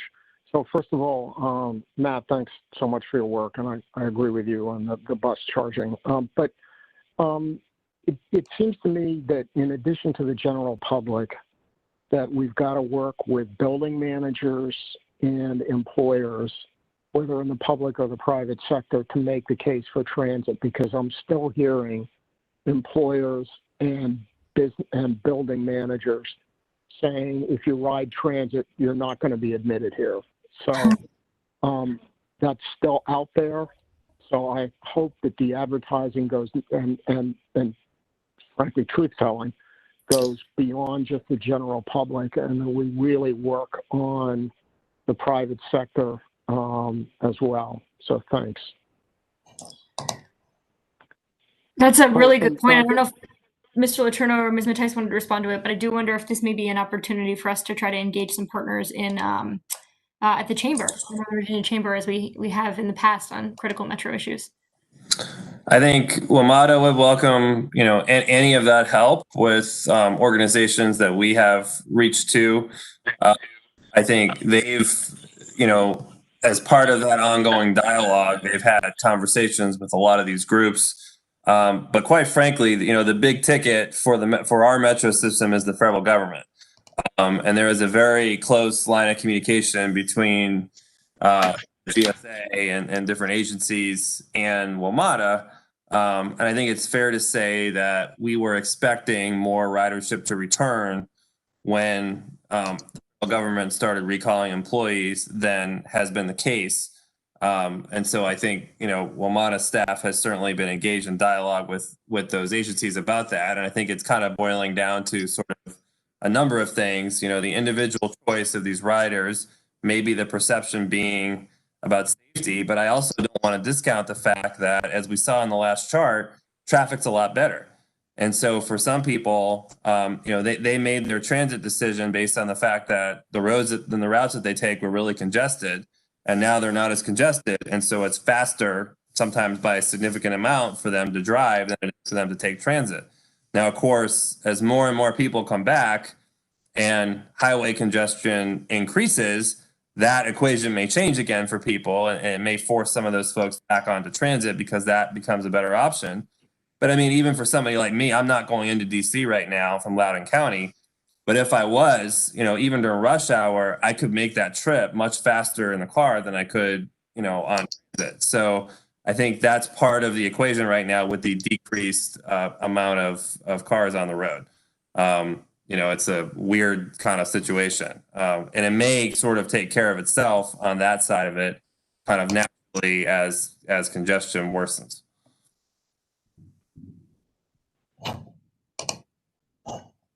Thank you. Okay, do we have other questions? All right, if not, we're going to go ahead and move on to our remaining presentations, which are a brief presentation about the T-Best transit planning tool, followed by an important update on the commuter choice program. So thanks all for hanging with us. Kate, back to you. Oh, absolutely. And so in about 2016, NVTC sought to identify a comprehensive transit planning and data analysis tool that we could help our local jurisdictions in the way they study transit service changes. And so what we did was actually identified a tool called T-Best, and it's a simulation tool. And that really, we've already been on the ground helping a number of different jurisdictions through this really fantastic. If you're a data person, you're just going to like eat this all up. And so Matt Chang's been leading this effort, really doing a remarkable job. And so we wanted to give him an opportunity to show off how he's been helping our local jurisdictions. So I'm going to hand it back over to Matt. Hey, thanks, Kate. Hopefully you can hear me, but yeah, so a little bit of background behind what Kate said. I'm showing off one of our analytical tools called T-Best. And like we said, we implemented it in 2016. So we worked on it for a couple years. And essentially it came out of the need for a more data-driven approach to transit planning, some more consistency across our jurisdictions to be able to understand, react to bus changes very quickly. So especially relevant in this past year. So NVTC, again, built out a de facto regional model to help accommodate this need. Next slide. Okay, so again, T-Best stands for Transit Boardings Estimations and Simulations Tool. It was originally developed by the Florida Department of Transportation and the Center for Urban Transportation Research to assist agencies with their TVPs.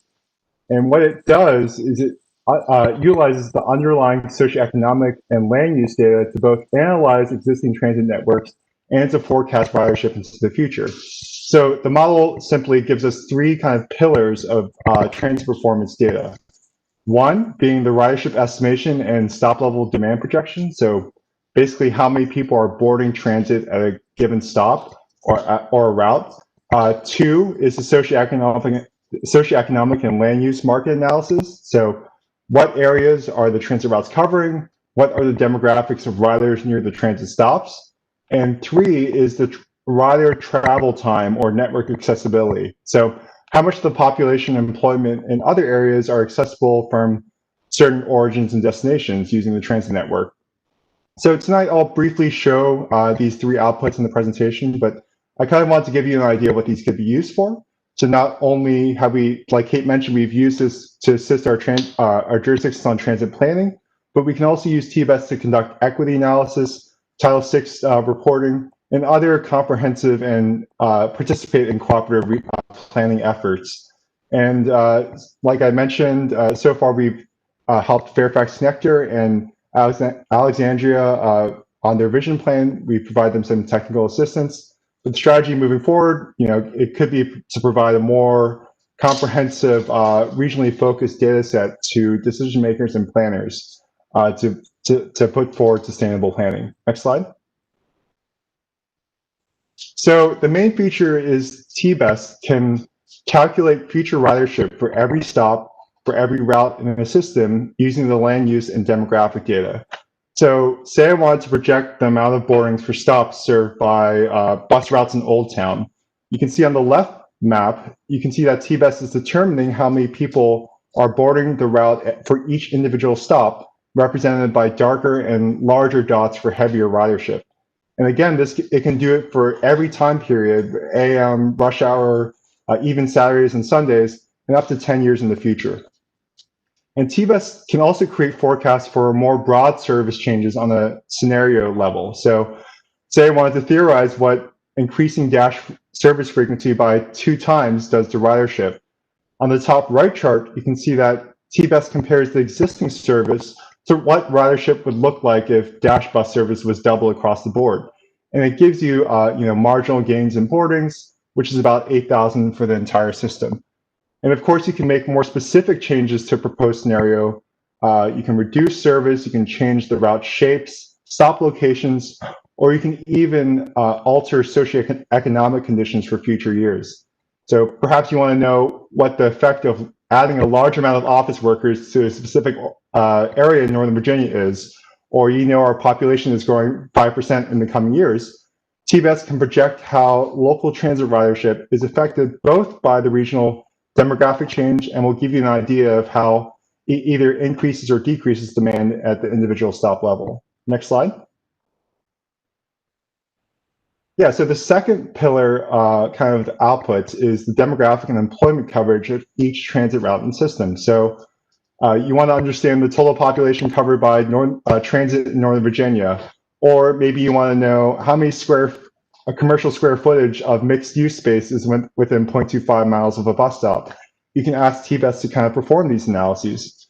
So TBES integrates all Census regional employment data, including Title VI, commercial service industrial employment, language attributes, education level, and other household information to help planners understand the exact coverages of their transit routes. You can see on the top left, I created a graph showing the Title VI minority population distribution covering our existing transit network around Arlington, Eastern Fairfax. So through TBES, you can easily create these maps for any type of demographic or equity data.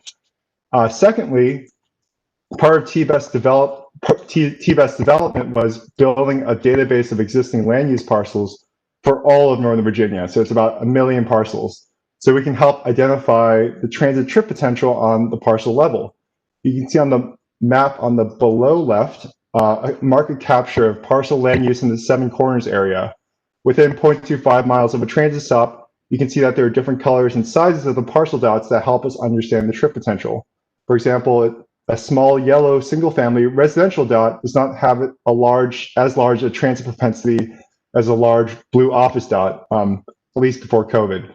And you can see that there's also a pie chart breaking down the person trips for all land use categories in Northern Virginia.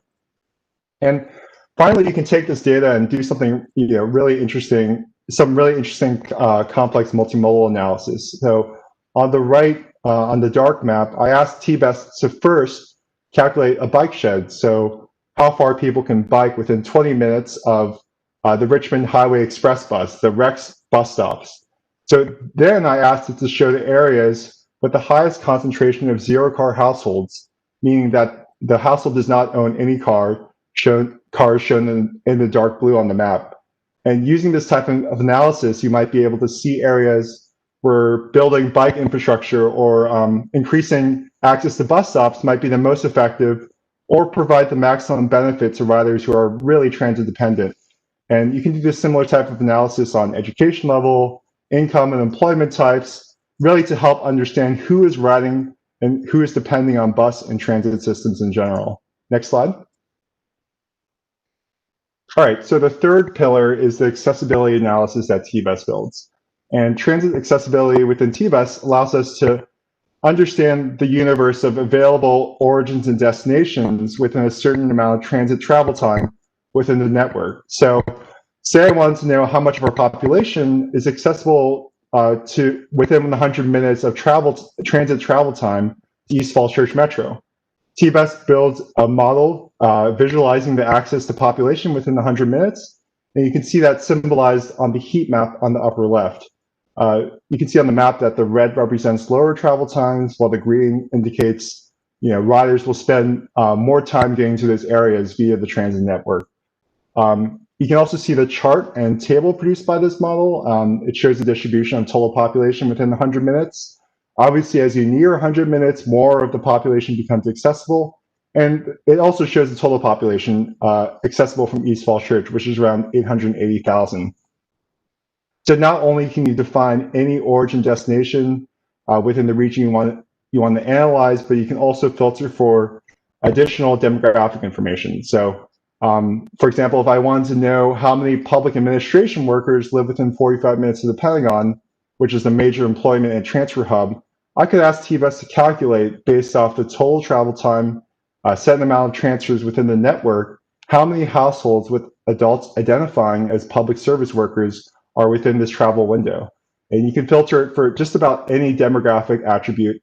It makes it a really useful tool for uncovering how transit networks serve the population.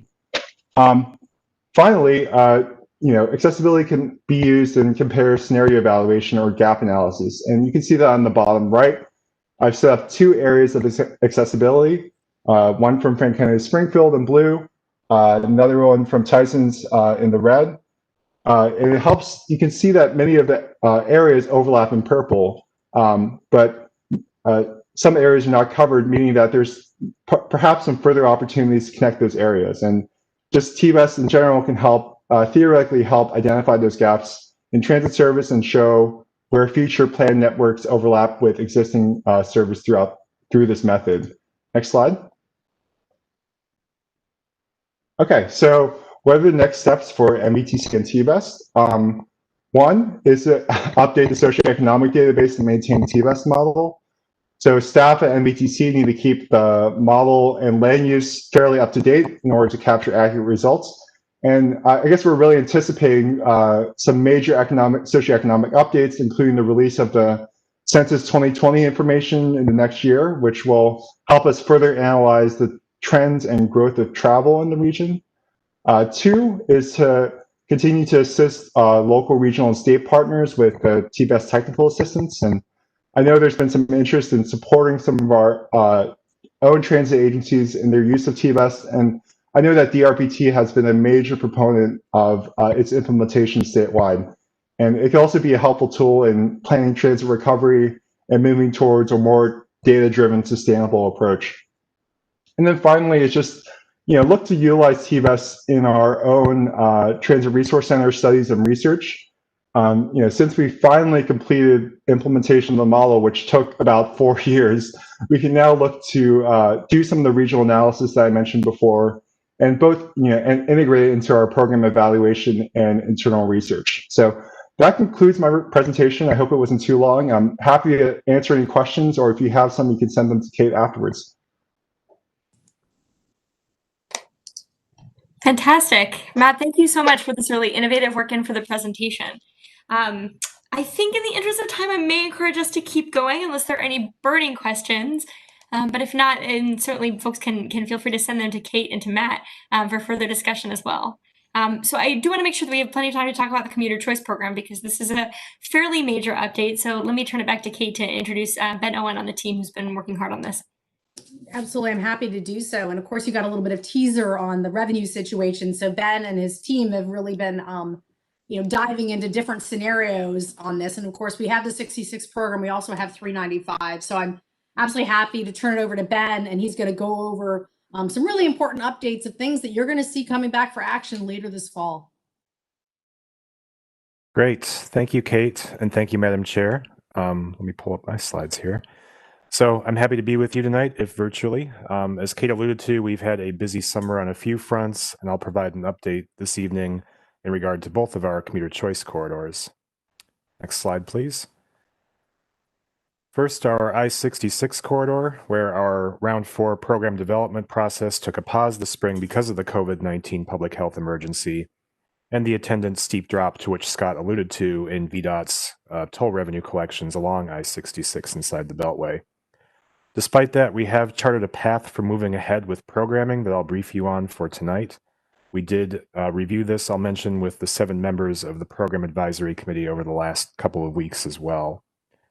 Next slide, please. So one side of the picture is the universe of proposed projects. I'll talk more about revenue in a second. But since many applicants' circumstances have changed since the application period closed in January, we reached out to everyone to confirm which proposals we should keep under consideration for funding. So of the 14 that we had determined were eligible and scored earlier this year, 11 of them are still under consideration for funding, with a total funding request of roughly $17 million. 3 applications have been deferred by their applicants until the next round of funding, when they'll likely apply again. And there are 2 applications for which the applicants indicated that the funding requests could be decreased. I want to highlight one of the reasons for a couple of the changes here, and specifically it applies to the 2 Loudoun County applications.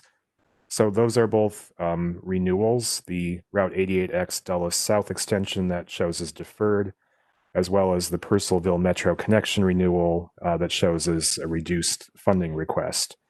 So we're going to be giving our existing commuter choice funded transit services a bit more flexibility on their operations than we normally would because of COVID. Specifically, we'll be allowing them to continue with our funding until their funds are spent down. Normally, we would support 24 months of operations at a time, and if money were left over at the end of that, we would allow up to a 3-month grace extension. But many of the services that we have supported have been or were suspended or operating at significantly reduced levels for longer than 3 months. So this one-time flexibility helps our recipients get the most out of the money we've awarded. And in Loudoun County's case, they had sufficient funds remaining on their 2 existing projects that they were able to defer the one and reduce the request on the other. This flexibility, I'll mention, was very well received by both recipients as well as program advisory committee members. Next slide, please. The other side of the picture is revenue. As Scott alluded to, it's not the happiest situation right now. Back in January, we anticipated roughly $25 million available over the 2-year period that the call for projects covered. We have $4 million available for new projects at this time. And I'll explain the math here because it's a little bit different from what Scott showed. We have $2.2 million in carryover balances, interest accruals, and closeouts of projects completed under budget. So that's money that's in the bank right now. Conservatively, we are anticipating $1.8 million in new toll revenue during fiscal year 21. So that's half of the figure that Scott showed in his slide in terms of what would be coming from VDOT. And the basis for that, we want to be really careful under these uncertain circumstances.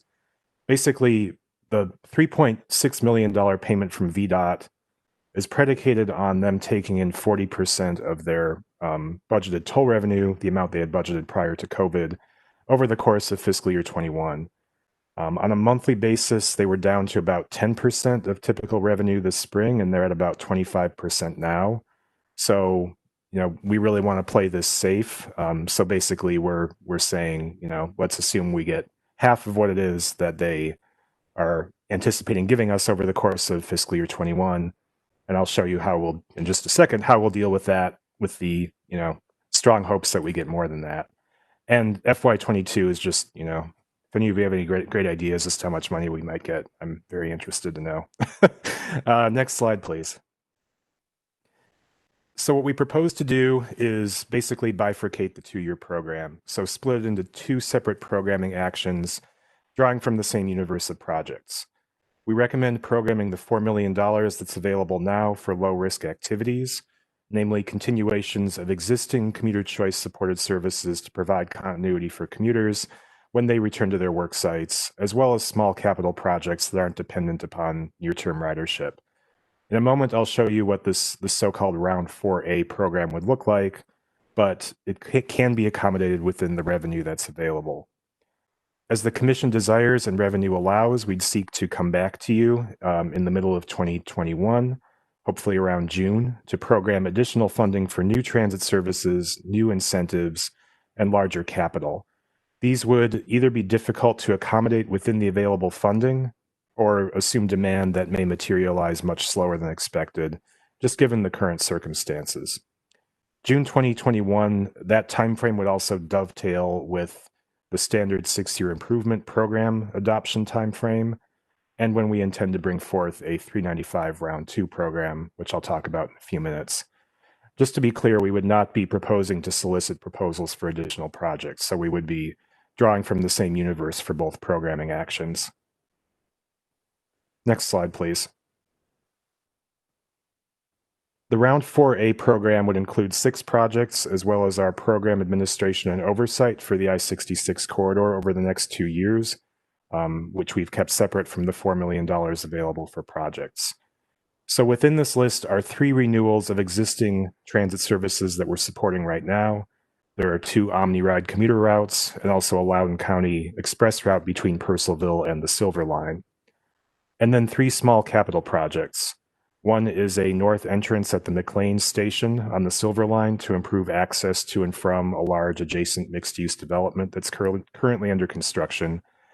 Another is an expansion of Capital Bike Share to the city of Fairfax to create additional options for accessing the Vienna Metro station from the city.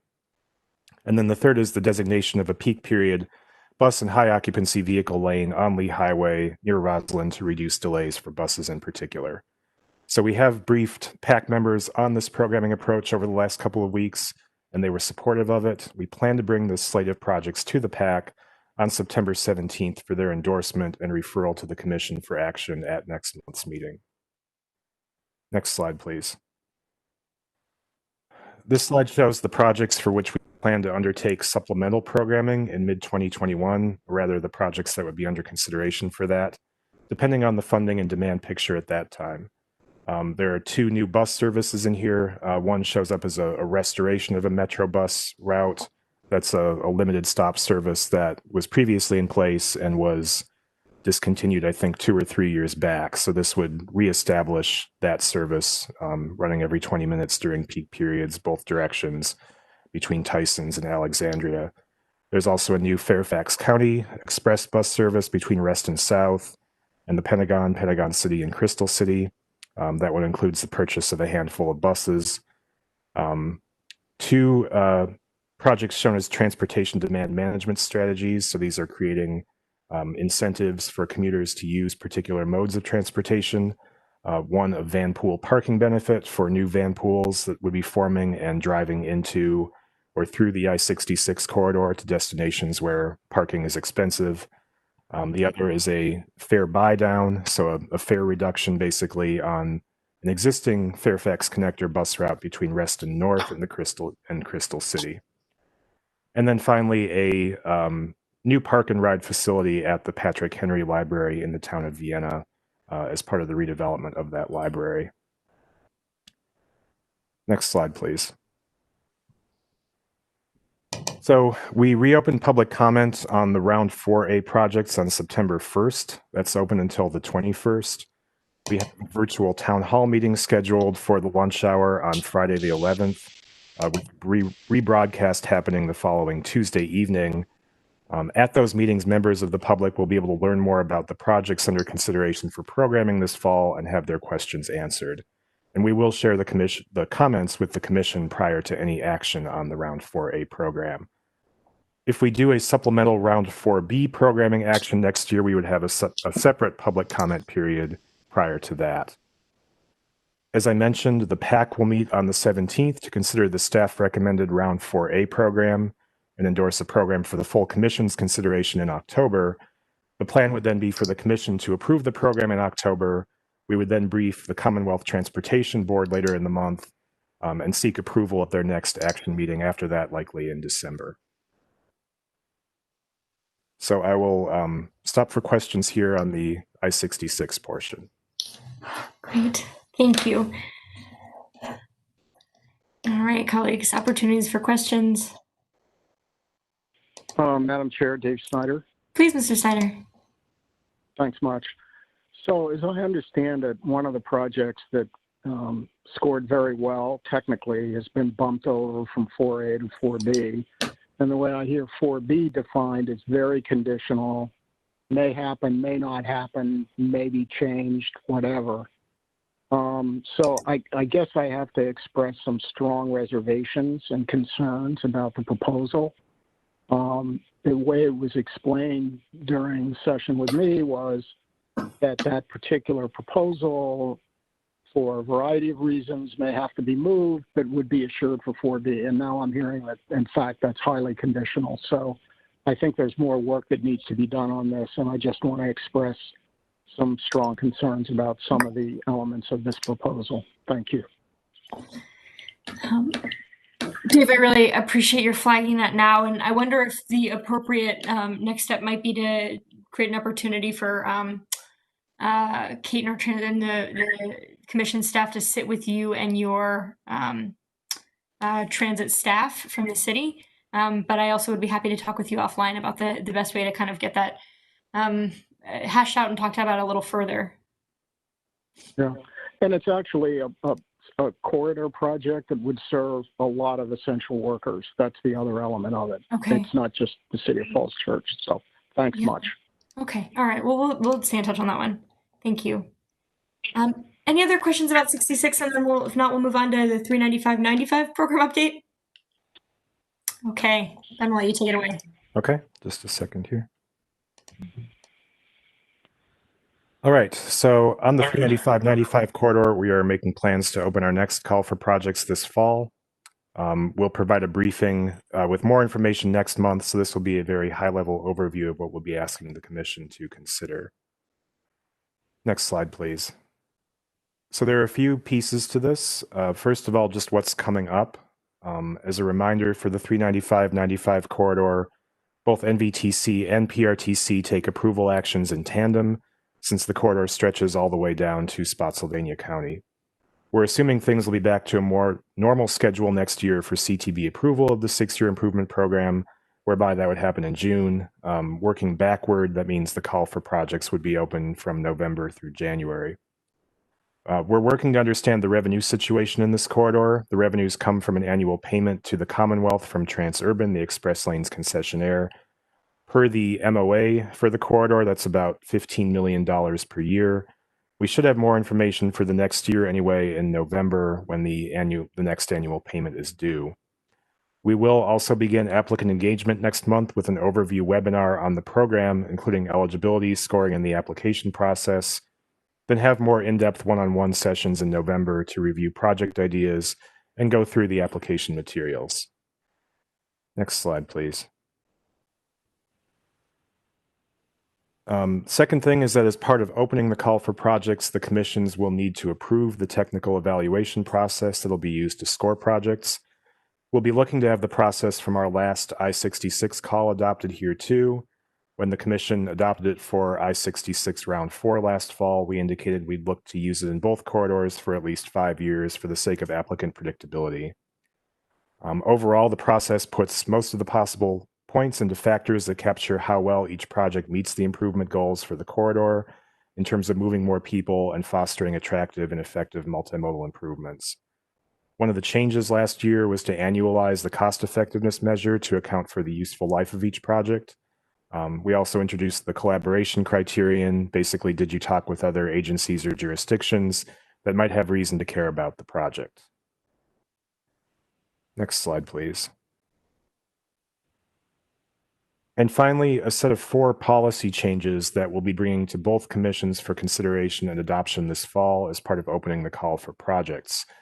Overall, our aims with these are to ensure that we're encouraging and supporting strong efforts that benefit toll payers, and providing proper stewardship of funds for a competitive program with rigorous performance reporting requirements. The first of the 4 proposed changes is a framework for larger capital projects. The purpose here is to clarify to eligible applicants that commuter choice is a potential funding source for infrastructure projects, but also manage risk, particularly around the program's funding obligation and expenditure deadlines for these more complex projects. This would affect mainly what needs to be submitted with the application and how we'd review it, but we'd also be introducing the concept of commuter choice funding awards that would be split across 2 consecutive programs to accommodate larger projects.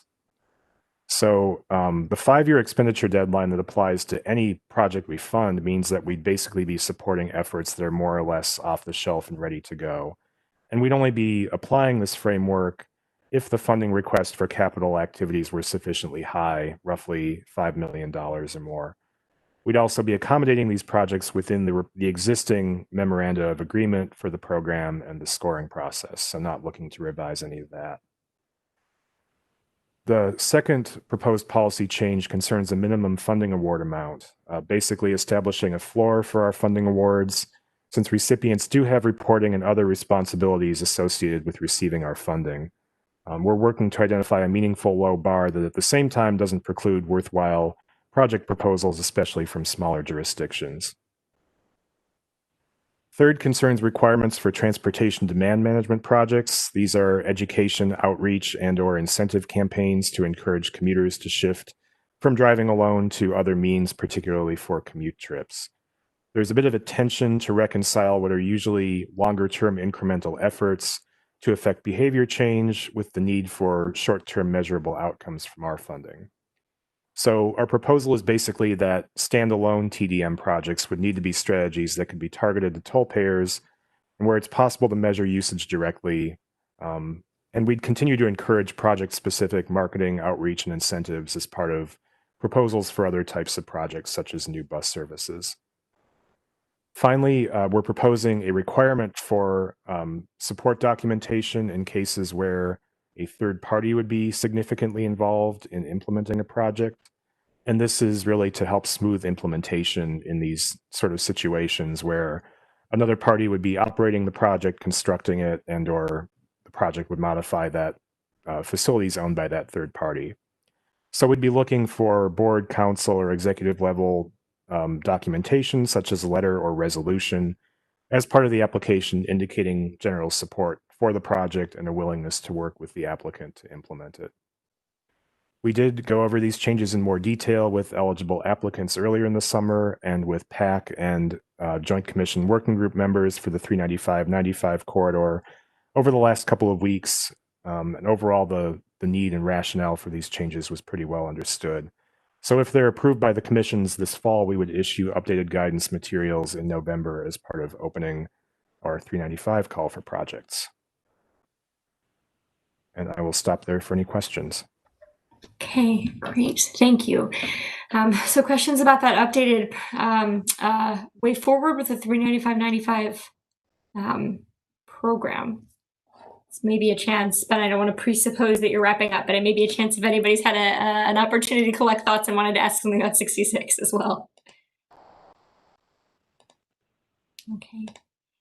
I don't see any, and I know it is getting a little late in the hour. We've got a few more things to tackle, but thank you very much for the presentation and for the thoughtful work. I think this has required the team in particular to be adaptive, and this is not the program or amount of money we expected to be funding in these two important programs this year, but I think the nimbleness with which you've come up with new criteria and allowed us to assess these has been really helpful and served us well, so we appreciate you.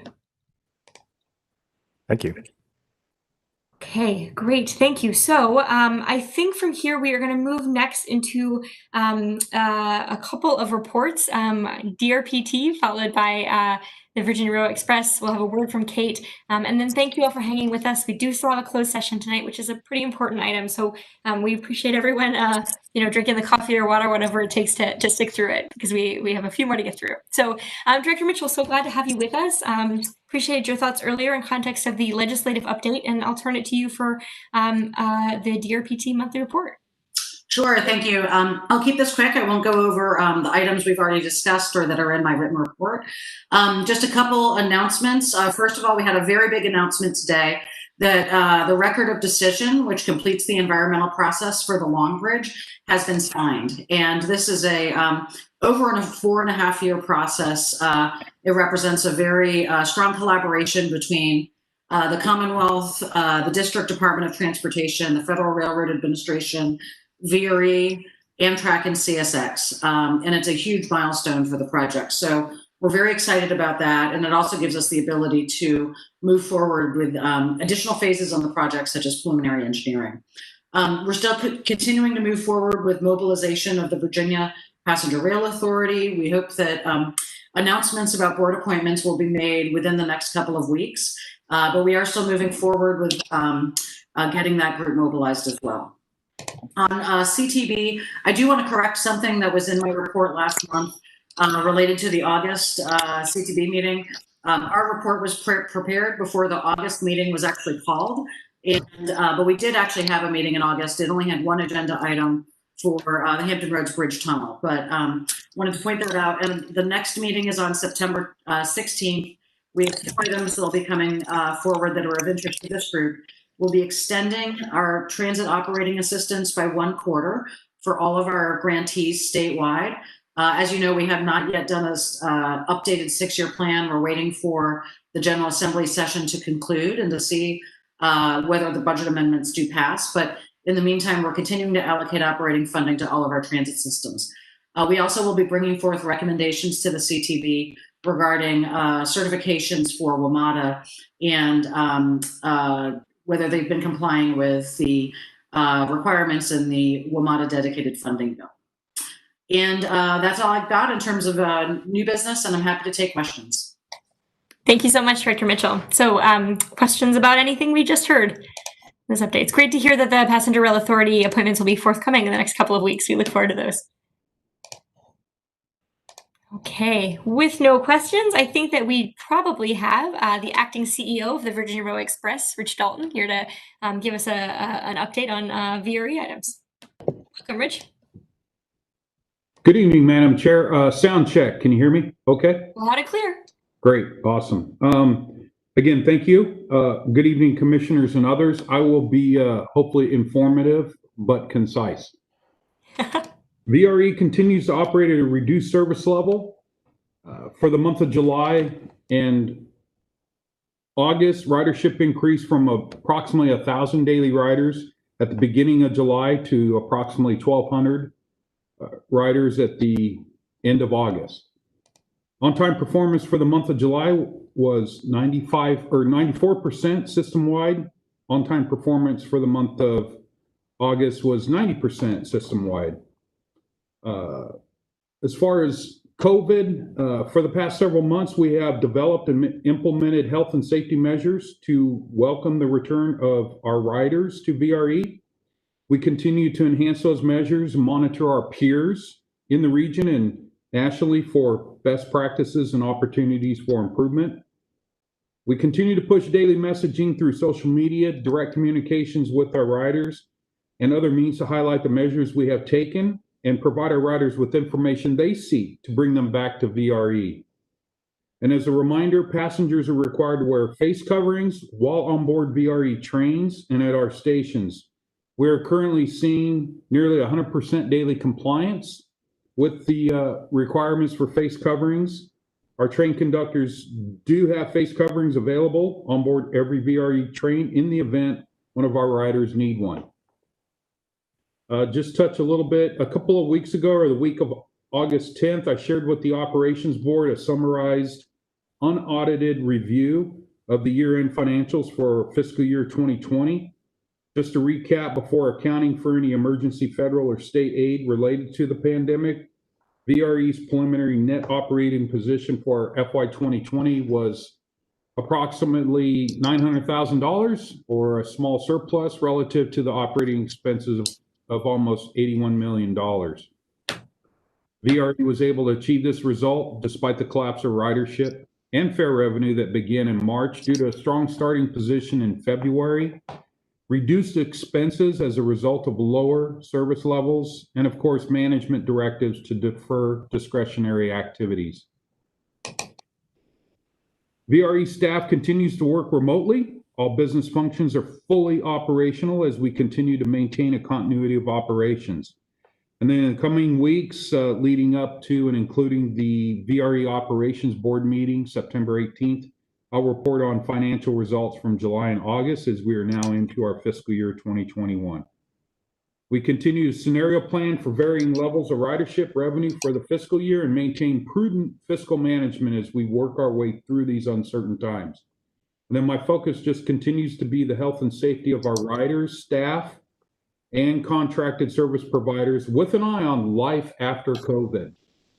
And then finally, I just want to add, I would like to thank Matt DiFerrante for taking the time this past Monday to allow myself and other staff to show him a glimpse of the VRE operations and the enhancements I mentioned earlier that we have made on board our trains and at our stations and at our maintenance and storage facilities. That is the end of my report, Madam Chair. Thank you very much, Mr. Dalton. And I'm sure you'd take the opportunity to extend that invitation to see the system in action for any other member of the commission, right? Absolutely. Always an open-ended invitation there. Thank you. Thank you so much. And it's great to see that on-time performance. Thanks for everything that you're doing to keep our riders and especially the operators and staff on the system safe. Any questions or comments for Mr. Dalton? Just a quick thank you to Mr. Dalton for showing me his team and also the chance to see what the VRE does, and it was just a great opportunity. Thanks. All right. Okay, so seeing no questions or comments, I'm going to turn to Kate last but never least with an executive director report before we head into closed session. Over to you, Kate. So I'm going to keep it as brief as I can. I think you've got a sense of the presentations today. There's a lot going on this fall. So thank you so much to all of the members of various committees and the engagement. We are going to have full agendas pretty much through December. So thank you. So you'll see a lot of different committee meetings that are coming up, starting with our Legislative and Policy Committee meeting next Thursday on the 10th, our Program Advisory Committee on the 17th, which is also an evening of our Wamata Committee meeting as well. And then again, as Mr. Garrity said, the Wamata Committee will meet again on October 29th. So indeed, there's a lot of activity that's going on. We very much appreciate the engagement of all the commissioners.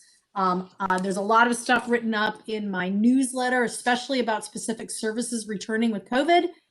So I definitely encourage folks to do that. And finally, as you see on the screen, is our virtual legislative briefing. I talked about it before. I'm going to say it again. Monday, December 7th. We love having commissioners, and this time you may not need to travel outside of the confines of your office at home. So that is all I have. So thank you. Fabulous. Okay, so questions for Kate about those updates or any of the fabulous presentation we've heard from her team tonight? All right. So seeing none, colleagues, we will next move into closed session. Again, thank you for bearing with us. This is an important topic tonight. So for the benefits of those who may be listening or watching on YouTube, we do plan to return to open session back to this stream. You'll see the YouTube feed continue with a muted screen and a notice that we're in closed session, and the meeting will resume live when we return to open session. So Steve McIsaac, our legal counsel, is going to be participating with us in this closed session, but the rest of the staff will be put into the WebEx lobby to wait for us to return to open session. So let me move the following to go into closed, which is that pursuant to the Virginia Freedom of Information Act, Section 2.2, 3711A1 of the Code of Virginia, the Northern Virginia Transportation Commission moves to convene a closed session to discuss a personnel matter concerning the appointment of the Virginia Railway Express Chief Executive Officer. Is there a second? Second. Was that Mr. Meyer? Yes. Thank you very much. Okay. If there is no further discussion, oh, I'm sorry. That was me, sorry. I'm ready. Just get ready. It's Rhonda getting ready for the vote. Fabulous. Thank you so much, Ms. Gilchrist. Okay, so hearing no discussion, I'm going to turn it to Ms. Gilchrist to call the roll for that motion. Chair Crystal. Yes. Mr. Aguirre. Aye. Mr. Alcorn. Aye. Mr. Bell. Aye. Ms. Bennett Parker. Aye. Mr. De Ferranti. Aye. Mr. Eben. Ms. Filler-Korn. Mr. Faust. Aye. Ms. Garvey. Mr. Krizek. Mr. Letourneau. Aye. Mr. McKay. Aye. Mr. Meyer. Aye. Ms. Pelchek. Aye. Mr. Reed. Mr. Smedberg. Ms. Mitchell's serving as his alternate. Aye. Mr. Snyder. Aye. Mr. Sullivan. Mr. Turner. Aye. Mr. Walkinshaw. Aye. The vote passes. Thank you so much. Okay, so we are going to now move into open session. I am going to give time for the staff to move to the lobby. So Melissa Walker is going to... Okay, great. Thank you so much, Melissa. Okay, welcome back. We are in open session. The first thing that we need to do is certify the closed session. So I'll go ahead and make a motion, which is as follows. The Northern Virginia Transportation Commission certifies that at the just concluded closed session, to the best of each member's knowledge and with no individual member dissenting, only public business matters lawfully exempted from open meeting requirements under the Freedom of Information Act were discussed. And further, only such business matters were identified in the motion by which the closed session was convened were heard, discussed, or considered. Do I have a second? Second, Bennett Parker. Thank you so much. Okay, so the clerk will now, or excuse me, our secretary will now call the roll. Chair Crystal. Aye. Mr. Aguirre? Aye. Mr. Alcorn? Aye. Mr. Bell? Aye. Ms. Bennett Parker? Aye. Mr. De Ferenti? Aye. Mr. Eben? Ms. Filler Corn? Mr. Faust? Aye. Ms. Garvey? Mr. Krizik? Mr. Letourneau? Aye. Mr. McKay? Mr. McKay? Mr. Meyer? Aye. Ms. Pelchek? Aye. Mr. Reed? Mr. Smedberg? Ms. Mitchell for Mr. Smedberg?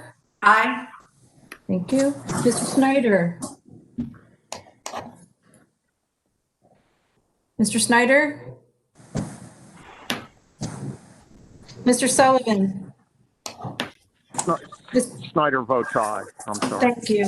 Thank you. Mr. Turner? Aye. Mr. Walkinshaw? Aye. The motion passes. Thank you very much. Okay, so I have the opportunity to report briefly on the topic of our closed session, which was the appointment of a new CEO for the Virginia Railway Express. We had an excellent conversation amongst ourselves about the recommendation, the unanimous recommendation of the Virginia Railway Express Operations Board to the two parent commissions that Rich Dalton be appointed the next CEO of the VRE. And so after that conversation, I am very pleased to bring forward for consideration to the commission a resolution appointing Mr. Dalton, CEO of the VRE, effective this evening, that we agree to the employment agreement put before the operations board in its closed session, and that we I'm going to go ahead and make this as a motion that we hereby approve the employment agreement and authorize the chair of the commission to execute that employment agreement on behalf of that commission. Can I have a second? Second, Bennett Parker. Thank you so much. Okay, our secretary will call the roll. Chair Crystal? Yes. Mr. Aguirre? Aye. Mr. Alcorn? Aye. Mr. Bell? Aye. Ms. Bennett Parker? Ms. Bennett Parker? Aye. Mr. De Ferenti? Aye. Mr. Eben? Ms. Filler Corn? Mr. Faust? Aye. Ms. Garvey? Mr. Krizik? Mr. Letourneau? Aye. Mr. McKay? Aye. Mr. Meyer? Aye. Ms. Pelchuk? Aye. Mr. Reed? Mr. Smedberg? Ms. Mitchell's voting for Mr. Smedberg? Ms. Mitchell? Mr. Snyder? Aye. Mr. Sullivan? Mr. Turner? Aye. Mr. Walkinshaw? Aye. The motion passes. Turn it back to the chair. Thank you so much, and a massive congratulations to Mr. Dalton. I hope that we are joining our colleagues at the Potomac and Rappahannock Transportation Commission, our fellow parent of the VRE in this vote. I suspect we are, although I've not had the opportunity to follow their proceedings this evening. And I just want to extend a hearty congratulations and a sincere thanks to Mr. Dalton. I think I can say on behalf of the VRE Operations Board, as well as the Commission, we are thrilled that someone with your expertise, your deep passion for the VRE, your vision for its future, and your commitment to partnership with the commissions and with the Operations Board is stepping up to serve this role permanently. So thank you. I wish we were all together in a room and could applaud you. We're so delighted to be proceeding with this appointment.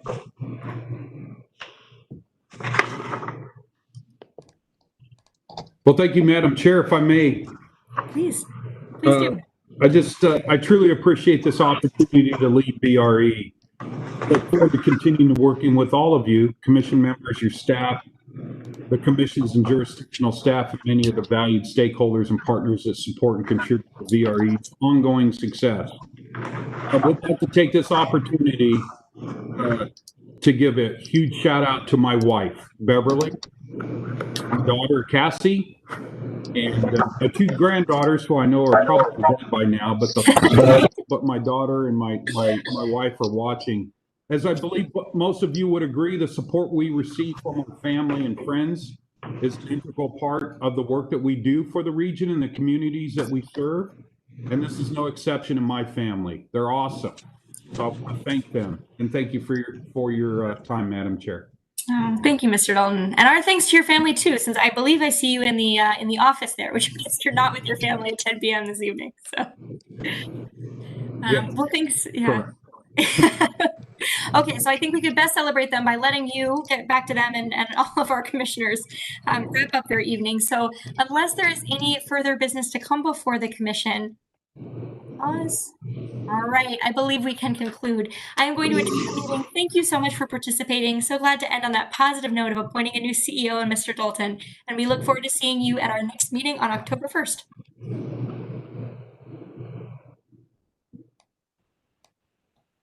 Good evening, everyone. Take care.